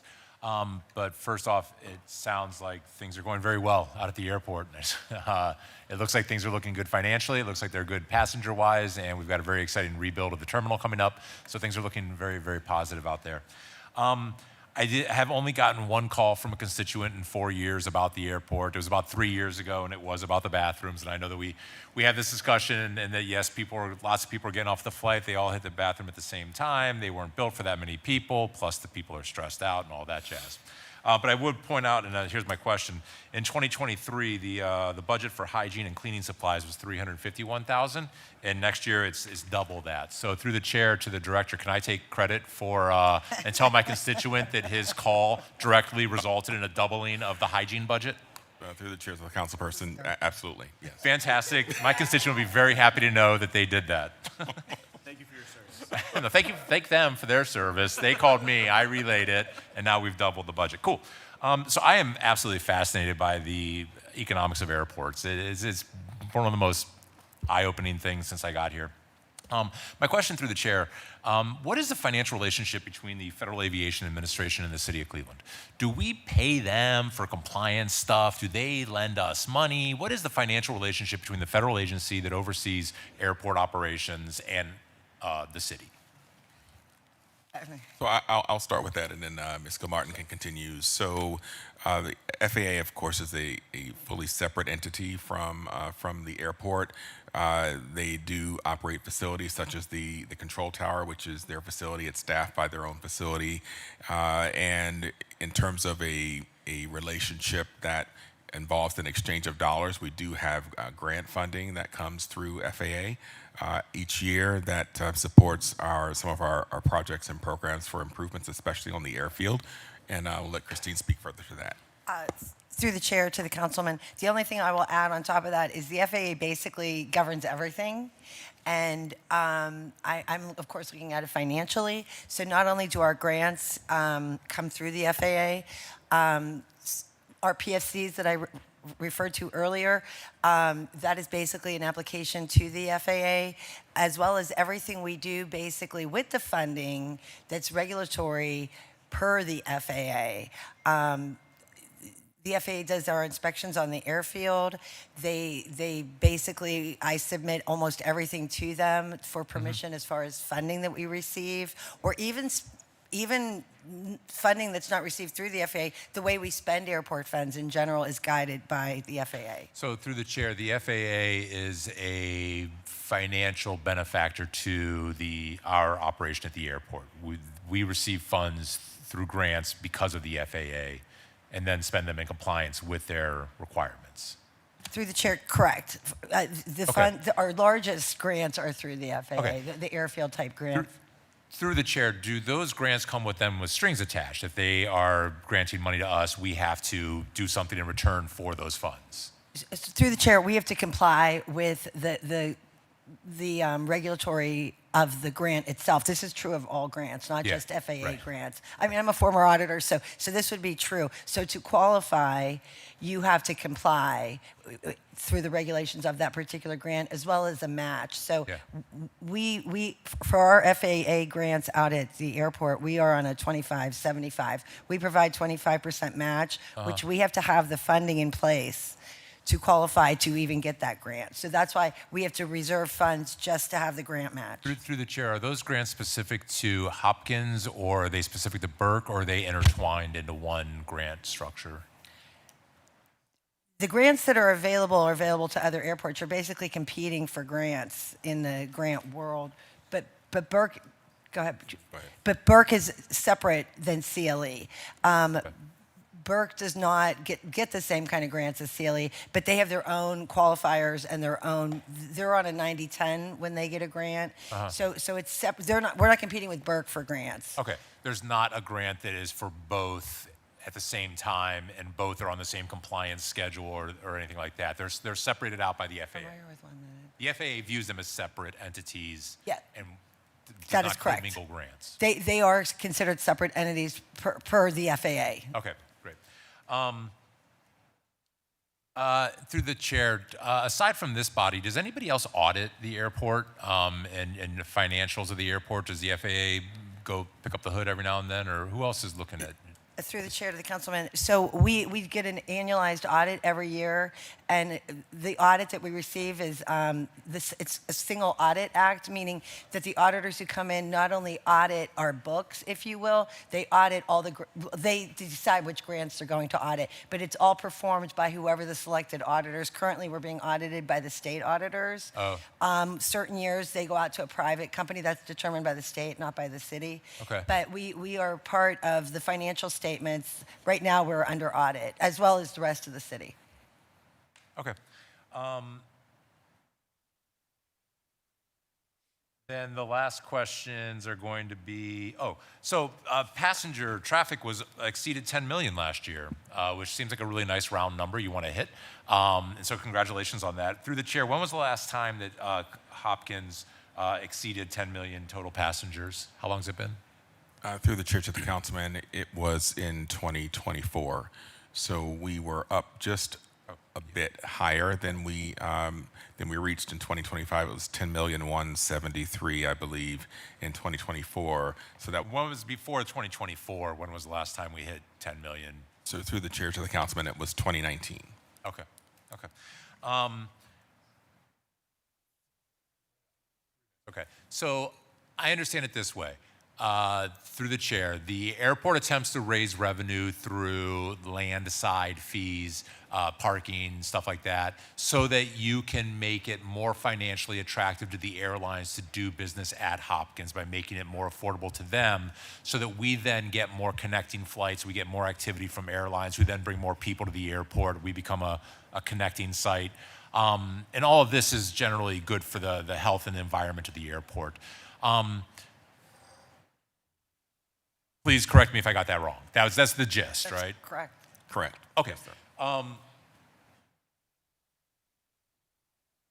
This is the other thing. So now we're going to put that off to the side and we're going to go over here. I can, with a straight face and an honest heart, tell people that Burke loses $1 million a year and Burke costs us nothing. Because the entire airport apparatus is run through as one, by revenue from that we raise independently and from the airlines themselves. Cleveland taxpayers don't spend a single dollar on any of this. None of our general fund revenue is spent on any airport activity whatsoever. We actually spend more money on golf courses than we do on airports. But at the same time, this is not a profitable airport. Should it be a standalone, it would not be a profitable airport. You'd be running a deficit, right? I've got that basically right.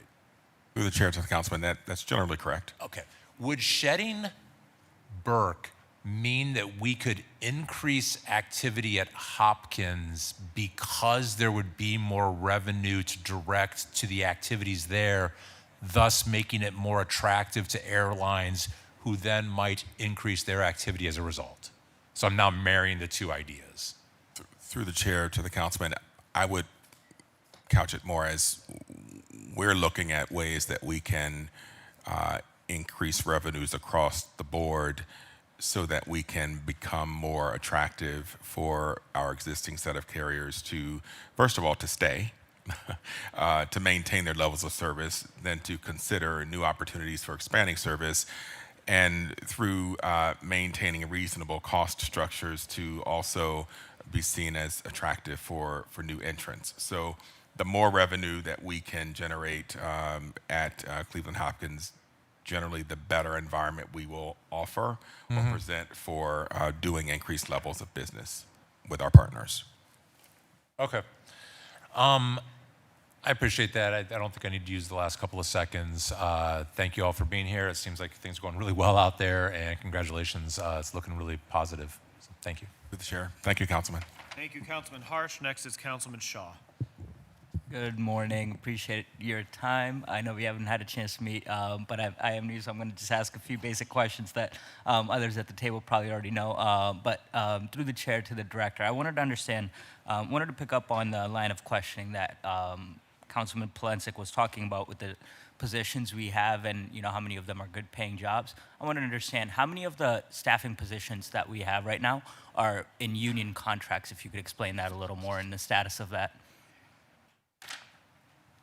Through the chair to the councilman, I do not have that information available in my hand today. I can very well share that with you at a later date. Okay, yeah, that would be great. And that's coming from a place of my presumption is it is not 100%. Is that That is accurate? correct. Okay. I appreciate that. And through the chair, I think this is, especially with expansion coming, there's a lot of public money that is being spent. And what I would just urge, the director and the management to consider is to think through how we can push for better labor practices and encourage more labor peace agreements, because it's absolutely, historically, things such as the $15 fight for minimum fair wage came out of airport contract negotiations and airport workers. So I think this is definitely an area where we can push for that. And I think, especially with public money being spent, we can prove a model for other employers on what that can look like. So if you can provide that information, that would be great. I wanted to also understand, going back to the slides about the breakdown for different minorities. There's been, I've heard some concerning issues about Arab American and Middle Eastern ethnic groups not being able to get jobs at the airport. I wanted to, and especially because our city has been growing and evolving, and wanted to understand how we can better reflect that. Can you just talk about what are some better practices or ways we're trying to address this and encourage different minorities to get hired? Are we advertising in different languages? Are we targeting different faith-based institutions to make sure that we're doing outreach in these communities? Through the chair, to the councilman, with our new increased staffing and HR at the airport, we are definitely going to be looking at and exploring all options for reaching a broader population for applicants for the airport jobs. And so we are very much open to receiving any kind of suggestions that you've already shared. We'll take those into consideration as our managers and team at HR will begin to take on that initiative. I appreciate that. And through the chair, so does that mean, are we advertising in different languages right now?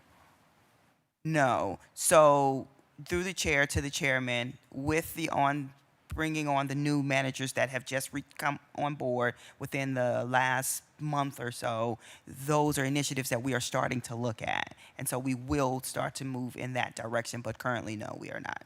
And through the chair to the councilman, I'd also add that we have a very prescribed process for many of these positions through civil service. So I think that that just needs to be mentioned as well in terms of who ultimately applies. And from that point, then there's a process that we don't even see until it gets to a certain point for us to begin to interview. Sure. And to the director's point and through the chair, it's something that the airport is not alone in trying to fix. So I definitely understand. And we want to see, all of our departments and agencies do better on that. So thank you for that. And then my final point is regarding the expansion. I wanted to understand, I'm actually a big fan of the Red Line station that's in the basement there, and use it and encourage my family members to take that as often as they can. And I know historically this was, if I remember right, one of the first airports that had a direct connection by transit, public transit to the city. Wanted to understand, what are the plans for improving that as well with the expansion of the terminal? Is that something that's being considered? Through the chair to the councilman, you are correct in your statement that Cleveland Hopkins to downtown, that was the first heavy rail public system to operate from a city center to an airport in the U.S. So it goes back to the late 1960s. I'm so very proud of that, and it's an important link between the Central Business District and the airport. Service operates most of the day, 15-minute intervals, and we've been working very closely with RTA as it relates to the future. We are planning for a full replacement of that station. It will ultimately be located beneath the new parking garage, which we expect to start construction in 2027. So they'll have a new facility that will meet all of the standards that are necessary for the new rail cars that are coming online later this decade. So I think that things are lining up quite nicely in that respect. And we've worked very, very well with RTA throughout that process. So looking forward to having a brand new RTA station online, likely in 2029. That's great to hear. Thank you, Director. And I would just I want to understand, is the timing for the travelers going to increase from, getting to the new station that's going to be under the garage to the airplane? So, through the chair to the councilman, initially, yes, because we will still be housed in the existing head house, the front door with ticketing, baggage claim, and security screening. But there will be a connection from the new RTA station to the existing tunnel, so you will be able to be free of the elements, if you will. You have a bit of a longer way to travel, but ultimately, once we build the new head house, it will be in place of the existing garage, so it will be much closer at the end of the landside program. But that interim period, it will be a bit of a further distance to travel, but it will be underground, so you won't have to come up surface and go from there to make your way to the existing terminal. That's great. And when do we expect that to be completed by? So we anticipate that through the chair to the councilman, we anticipate that the new RTA station and the garage will debut in 2029, and then we expect to decommission the existing garage to clear the site and prepare it for construction of the new head house. And the current timeline has that opening in 2032. So that's the timeline right now, about 7 years total. Okay, that's great. And then finally, you may not have the numbers right now, or you might, but just wondering, right now, what is the percentage of travelers? Are we tracking that are using the rail to come to the airport or leave the airport?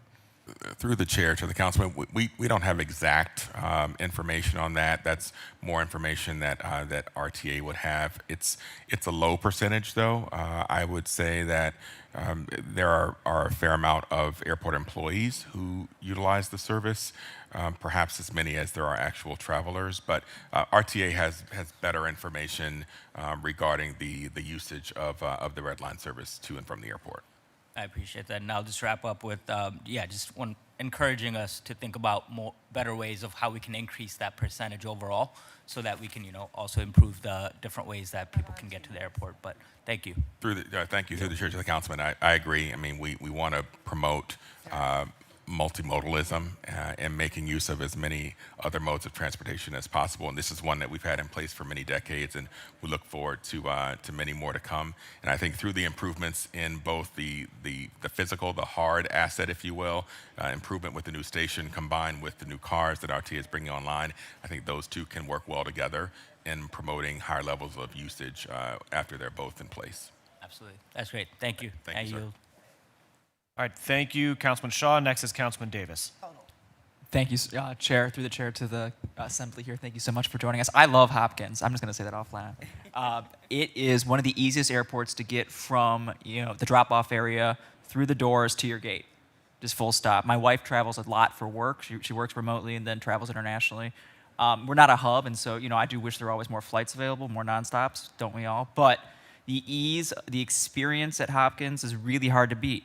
And you're not getting hit over the head like at LaGuardia or DCA with all this, flashy mall stuff all the time. I understand there are multiple revenue streams planned for the future. We may have some conversations about those as life goes on here. But Hopkins it's not just like a charming, I want to be clear. I think it's a first-rate airport with a first-rate experience, and I'm grateful for it. I want to echo a couple of my colleague, Councilman Shaw's sentiments here. Labor peace agreements to ensure the concessionaires have a fair seat at the table are an essential part of that experience, and I'll just double-click on that. The RTA access, I represent 2 Red Line stops in my ward, is huge. The Ohio City one and the 65th one. So many folks will take the Rapid from Ohio City at the West Side Market down to the train, take the train all the way to Hopkins and back. It's a big city experience that you can't really get at the level of convenience you can here in Cleveland, and I'm so glad to see it. I'll ask a couple questions. Director, I'm so glad you brought up civil service. I was talking about civil service yesterday. That Director Cole, Commissioner Long are doing fantastic work, really, working overtime to make sure these systems can work for hiring, to get folks in the door. They are, and I'll say this again for my council colleagues, systems that are rooted in 1934 charter language, with updates in the 60s and a couple more updates since then. But to the whole assembly, particularly, Director, you brought it up, but Assistant Director Brown, this is your purview. Has civil service, do these civil service rules help you hire? Do they get in the way of hiring? How can we modernize them to make sure that you don't have looks like about 100 vacancies now after the amendments you were talking about. How can we get folks in the door? What can we update our system to do to serve that end? Through the chair to the councilman, again, I echo or restate that civil service and HR city departments have done a magnificent job with supporting us and helping us to get these positions filled thus far, and they continue to do so. I am a proponent of ensuring that we comply with any city rules, policies, and procedures as they are working to both civil service and city human resources are working through whatever those challenges are that they're having. We are more than happy to continue alongside them. I do not have any suggestions on how to improve those processes. I'm sure they, have the skill set. That you have. Sure. Is it what was one of the challenges of having enough people in our HR department at the airport to help, this process along. Now that we got folks on board, that is going to happen a little bit quicker. We are receiving the positions, the applicants, as they are being, applicants are applying for the positions. HR, civil service are pushing those to us immediately, so we're getting those on a daily basis. So they are doing a magnificent job with supporting us. But as I've said before, we had to get our staffing up at the airport, and we've done that. And I do believe, I expect that these 100 positions are going to be reduced. They will not be 100%. We will never be 100% full. No organization is. But we will strive towards a more reasonable vacancy rate that this metropolitan area can bear. Through the chair, that's good to hear, because, yeah, of course, 100 positions that are budgeted for is a lot of work that needs to be done that you've clearly identified. So I just want to make sure that work can get done. I think my last question on this line of inquiry then is, you're getting applications as they come in. You're not getting lists. You're getting the individual applicants? Through the chair to the councilman, to be clear, there depends on what the positions are. So unionized positions, there's a process on how you get those applicants. You'll get a list, depending on whether it is, that's the term I'm looking for. Classified. Classified, thank you. Classified versus non-classified, depending on what those positions are. You'll get a list, or you will get the positions as they are applied for. That's what I thought. You said you were getting them as they were coming in, and that was a big surprise. I'm sorry, Yeah. I was only talking about one segment of the whole population. A different line of just a quick comment. Thank you for referencing jet bridges. I have spent hours on the tarmac waiting for a broken jet bridge. It's a problem. I'm watching my language as I describe this problem. So thank you for acknowledging it, and thank you for having a plan of how to make sure that doesn't keep happening over and over to me and my family. Did we used to have fines at the airport? There's a line item here for fines, and that seems it was never reached more than 5 digits, so it's not very high. But it sure seems like we could probably fine people more for bad behaviors. You tell me. Through the chair to the councilman, it's not much money. To your first point, those are really settlement funds. When say someone hits, this has happened. They hit like the fence around the airfield, they crash into it, they cause damage. There's a lawsuit where they pay back the damage that they caused at the airport. And these are, we don't really budget for that, because if it happens, it happens, and then we just throw it in with fines and forfeitures and settlements. That makes sense. It came up earlier, multiple revenue streams, other ways to raise money. Right. Not like fining folks needs to be a key aspect, but I have witnessed some bad behavior in airports, and I was wondering what happens. Through the chair, we do need to create more fines for bad behavior at airport. Maybe we can generate some more revenue. Well, it would through the chair, it would certainly help. And if we can, as a council, help pass ordinances, laws, resolutions to clarify what proper behavior in airports is, please let us know. I wake up every day thinking of new laws to pass. Thank you. Through the chair, on maybe this is the last subject I'll bring up. I was looking at page 38 in the budget book, and it is a list. It's an odd bar chart of capital expenditures, proposed capital expenditures. Burke is listed as one of the potential items for capital expenditures, but it doesn't have a number attached to it. We just have a bar chart with colors. My understanding from the Burke aspect of the presentation was that was zeroed out. I just want to ask, is there a Burke capital expenditure planned? There is not a Burke capital plan at this time. There is some maintenance being done that might have a capital nature, like we got the new HVAC down there at Burke. And we do in the operating fund have some funds for like airfield improvements, striping on the airfield, but they're all in the operating fund this year. They're all in the that makes sense and is what I would expect. There's just a line, there's a gray color for Burke that I couldn't discern on these bar charts, whether or not there was a gray color provided. So. I don't have that section of the mayor's estimate. That's through capital projects that they're presenting that? That's, I think the answer is yes. Yeah, yeah. Yes, the capital, okay. Good to know. And then, you know, I don't need to hit the Burke point over the head too much. It takes more money to open Burke than we receive. That money's coming from the overall airport plan. It's $1.7 million delta last year, expected $1.2 million delta this year. Does having Burke open provide any economic benefit for travelers, residents, or taxpayers? Through the chair to the councilperson, well, there's no scheduled air service at Burke today, so most of the activity there is private aircraft, some corporate traffic.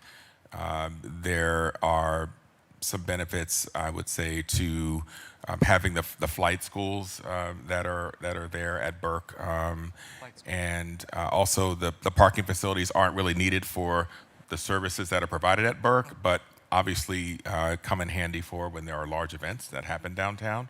But from a sort of a direct impact standpoint, the impacts really are in how we can continue to improve CLE to make the airport better and easier for those who need to travel by air to experience it, whether they are residents or visitors. It's through the chair, I appreciate that. Yes, as a taxpayer, resident, and traveler, I use Hopkins. I don't use Burke. Burke is not part of my life. And I'll ask a little bit of a silly question, but I was looking up after our last Burke hearing. The cost of parking at Burke for a car is $7 a day, and the cost of parking a plane at Burke is $5 a day.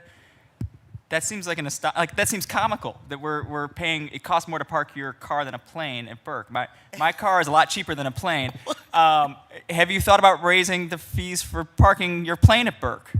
So through the chair to the councilperson, that is a slippery slope, I would say, because you have to look at what other airports in the area are charging for those same types of services. Also, the fact that there are categories of our aircraft activity that are not assessed, landing fees or parking fees. So what you might think could be a big shot in the arm from a revenue perspective may not actually pan out in the end.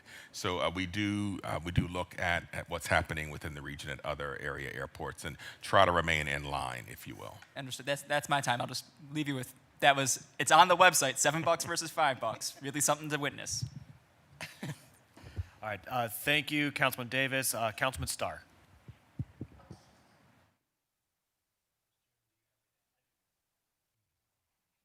Thank you, Chairman. Real quick and brief, I definitely talked to my colleague, Councilwoman Jasmine Santana. She mentioned the possibilities of openings. As a youth advocate myself, who always is advocating for our youth and seeing how we can provide opportunities. And I know from when I was in high school at East Tech, a lot of my classmates used to work at the airport, and I remember them traveling on the East 55th, getting on the red line, and the red line taking them straight to the airport. And I remember our senior year where some of us was getting out of school early, about 11 o'clock, 11:15, and they were actually go to work, and they help pay for their senior dues, their prime, and a lot of different job opportunities at the airport. And I was looking and noticed, obviously, you have some different openings. And I know you mentioned earlier, Director, to this committee, talking about creating that internship and creating that opportunity to have that job creation or that exposure to be presented to the high schools and working with the high schools. But something I definitely would also ask if there's any possibilities. Right now, we're working with Youth Opportunities Unlimited for summer jobs, which is a 6 weeks opportunity for exposures for teenagers to be able to get into jobs. And one of the things that YOU is having a difficulties is getting employers to be able to work or accept the opportunity of hiring interns or summer work study program. Through the chair, is that something that is currently possible if we can connect you with YOU to be able to say those jobs? There's an opportunity for some jobs for young people to work at the airport to start that exposure through the chair? Through the chair to the councilman, I would say it's something that can be looked at further. We have to think about the environment that we have at the airport, what's required in terms of getting a badge, the types of experience you may have to have for certain positions at the airport. And it could be that there are, as I mentioned earlier, there are many other tenants that are on the airport, many of our business partners who have other opportunities for jobs. So I think it may be more of a situation where education can go a long way to understanding, but we certainly can look at the possibilities of at least having an education and enlightening type of process, so that programs such as what you mentioned are more understanding of the airport environment, what it entails, and the opportunities that exist there for jobs. Yes, and I think from that standpoint, with this opportunity and exposure, it could be one of those things. No, we're not going to say the kids is going to become the contract compliance officer or anything like that, or the physical manager at the airport. Through the chair, do you have actual list and number the actual different vendors? Have we ever looked at how many jobs are being offered to actual Clevelanders through that contract negotiation? Do we have something in place to say a certain percentage is Cleveland residents opportunities, or ever explore anything like that through the chair? Through the chair to the councilperson, no, I don't believe that is the case. What I can say is with the terminal program, we are working closely with OEO, Director Mitchell, around the community benefits to ensure that we're able to penetrate the local community to the extent possible, and to create opportunities for the residents here who have an interest in the ability to fulfill the trades and skills that are required to execute on our program over the next 7 to 10 years, I would say, if you include the air side. So we are doing that and working very closely with OEO around building that program and expressing what our expectations are. Most definitely. And then just for, obviously, to my colleagues and the viewing public, and also members on council who are on Workforce, Education, Youth Training, Development Committee, some of these things that we're discussing is stuff that we're going to really hone in as me serving as the chair of Workforce to make sure we are doing everything possible to create those opportunities for workforce programs for Clevelanders in the city, but also for our young people and our young adults as well, to make sure that we are prioritizing the workforce in a different way that we haven't seen in a while. Obviously, Workforce, Education, Youth Development, Education, Training, Youth Development Committee is something that we started maybe about 4 years ago from a conversation that Council President had with most of us, determining the importance of this, but then also understanding through that committee we are working closely with OEO.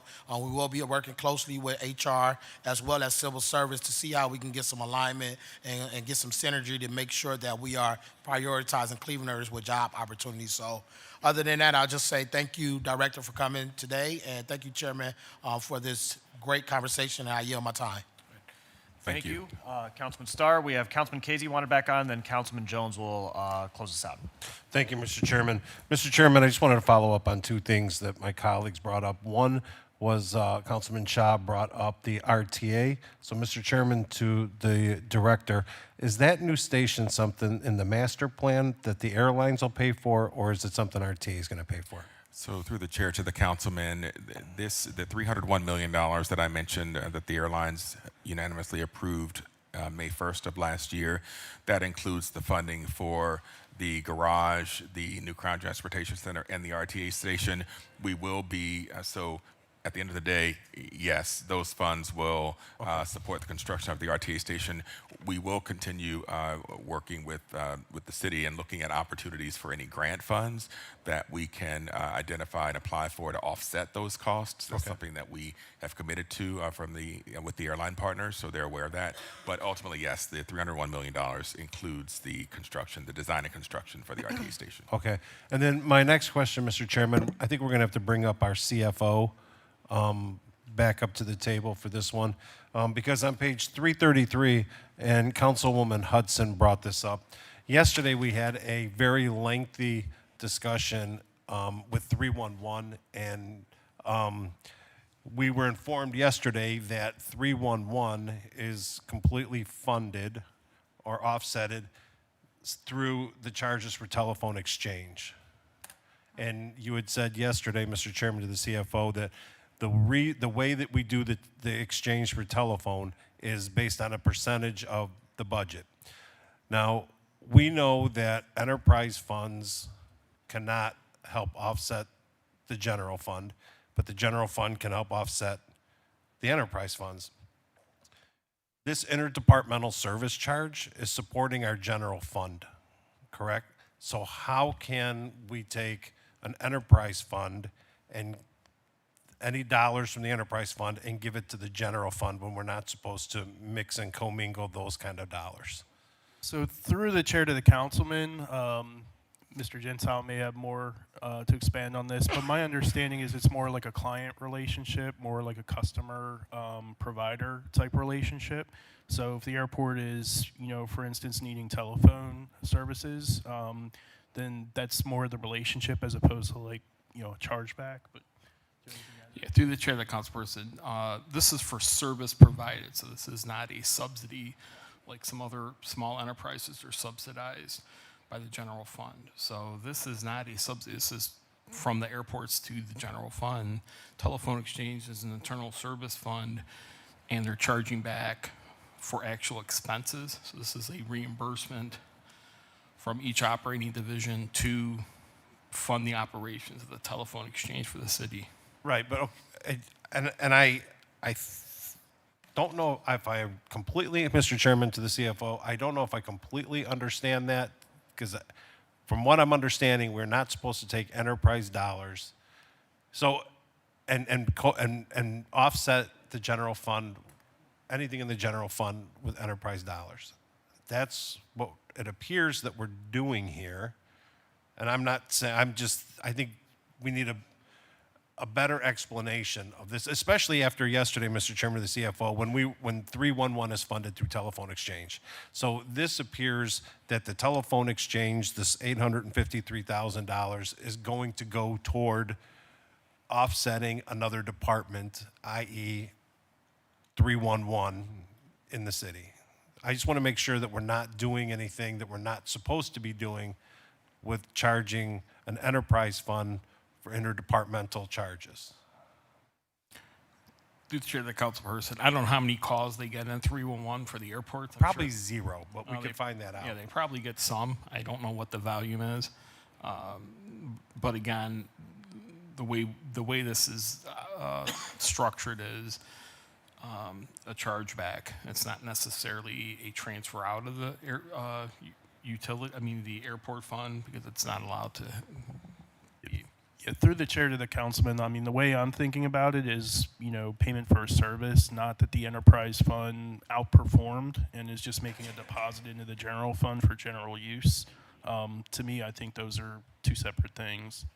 Mr. Chairman of the CFO, I just want to make sure that we're doing everything we're supposed to be doing on the up and up. So, Mr. Chairman, to the director, does the city of Cleveland pick up the trash at the airport? Through the chair to the councilman, yes, they do. All right, Mr. Chairman, to the director, do you use Cleveland water at the airport? Through the chair, yes, we do. Okay, so Mr. Chairman, to the CFO, remember, there's no charge back to the water. So, through the chair, on that same page that we were just on, Right. Page 333, The charges from waste collection are the first questions you asked, which is what we're paying to the general fund for the waste collection that occurs out at the airport. Well, hold on. Mr. Chairman, to the CFO, we can't say we're paying the general fund because we can't use enterprise money. Services. So let's not say we're paying the general fund, okay? So through the chair It's to the got to be councilman. a matter of wording here, but I want to so- make sure that nobody says the wrong thing. Understood. Through the chair, yes. It's charges for city services, and the mechanism in which we pay them is through an interdepartmental charge through the city to pay for those services. So again, Mr. Chairman, to the CFO, does the airport use Cleveland Water? Where does it fall? Yeah. Through the chair, that falls under the utilities line that we must pay directly and not through the city. I'm going to that page right now. 331.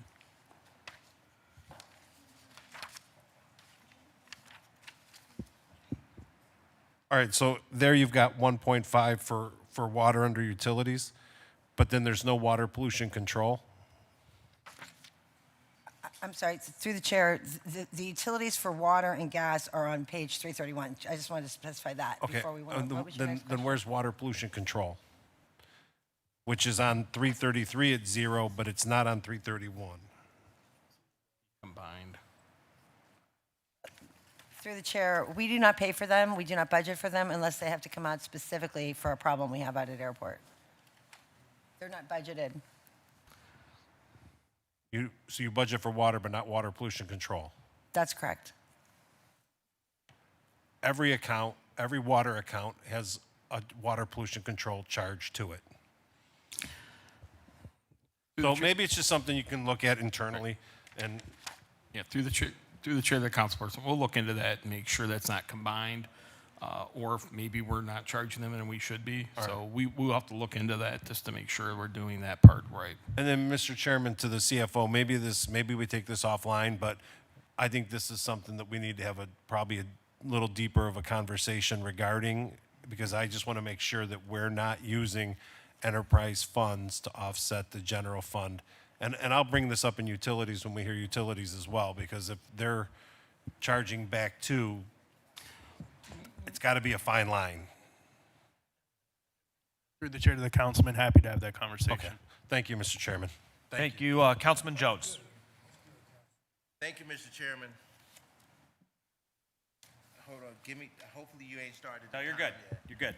Thank you, I appreciate it. Let me get my time together so I can make sure that I'm on time. No, he gonna give me the time because he's a fair chairman. He ain't gonna be dirty.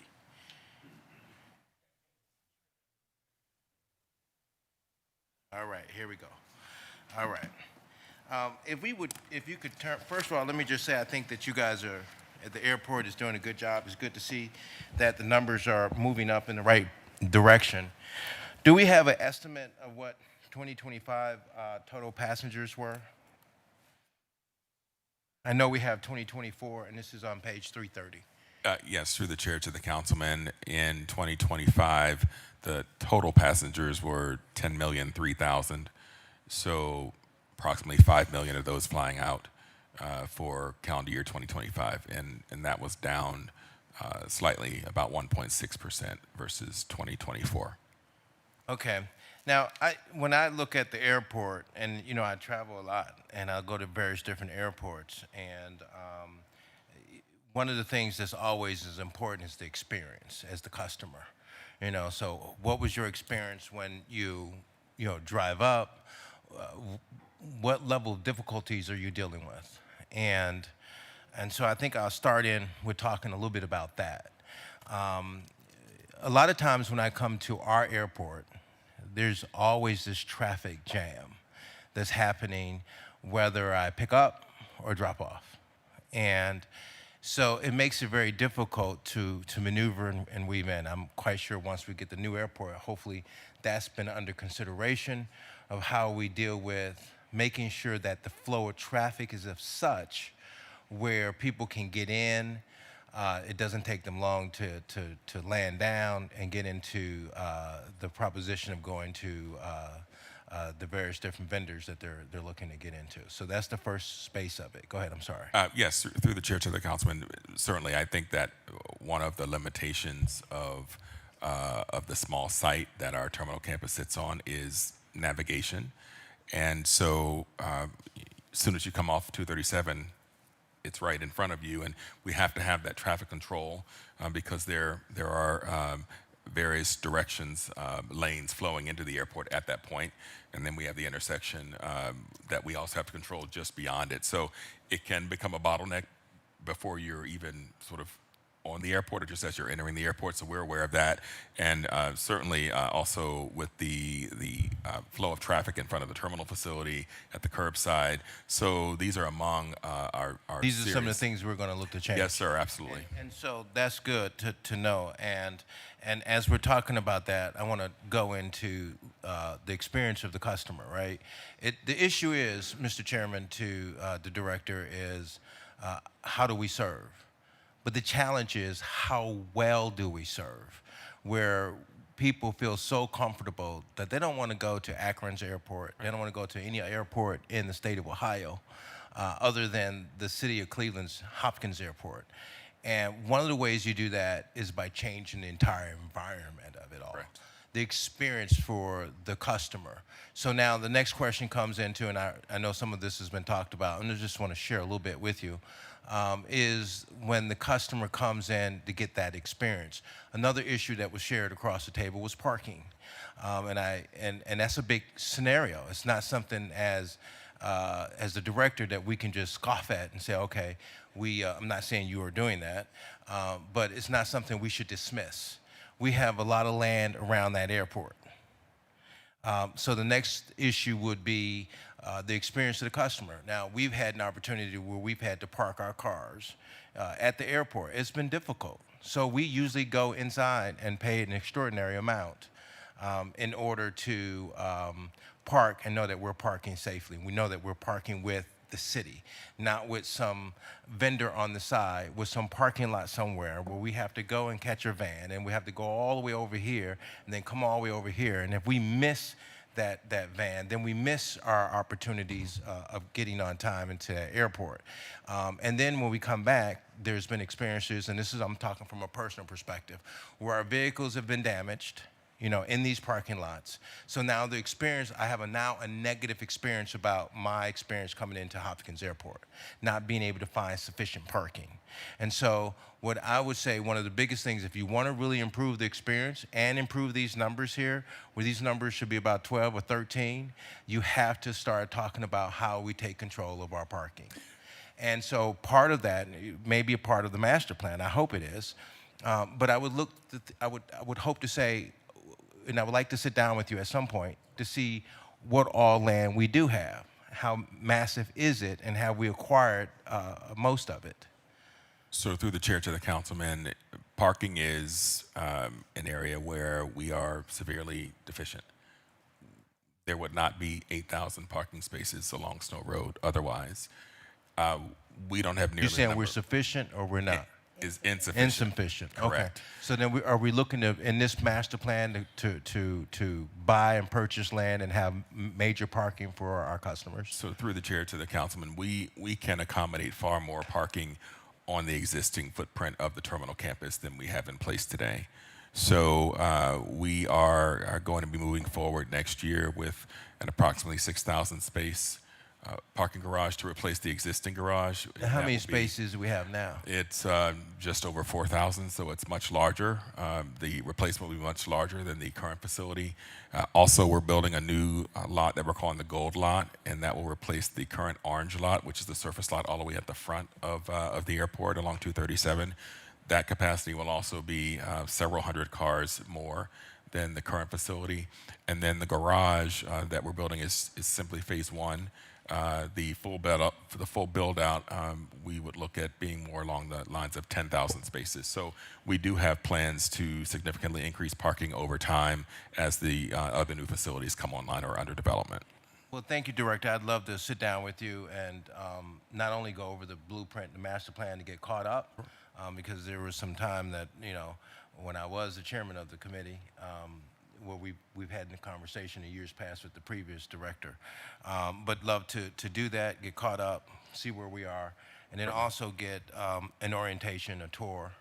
So I want to come out and do a tour and take a look at some things, that's ideals I have. So I'd love to do that. Yes, sir, absolutely. We actually made a mention earlier that we're inviting the new council members and members on the Transportation Mobility Committee and anyone else that's interested to come out. So we're going to look to schedule some things, visits for the spring. Excellent. And hopefully I'll be able to do it then and do it before, because I want to take a look at some things now just on my mind. Jobs. We've had a problem with jobs over the years at the airport.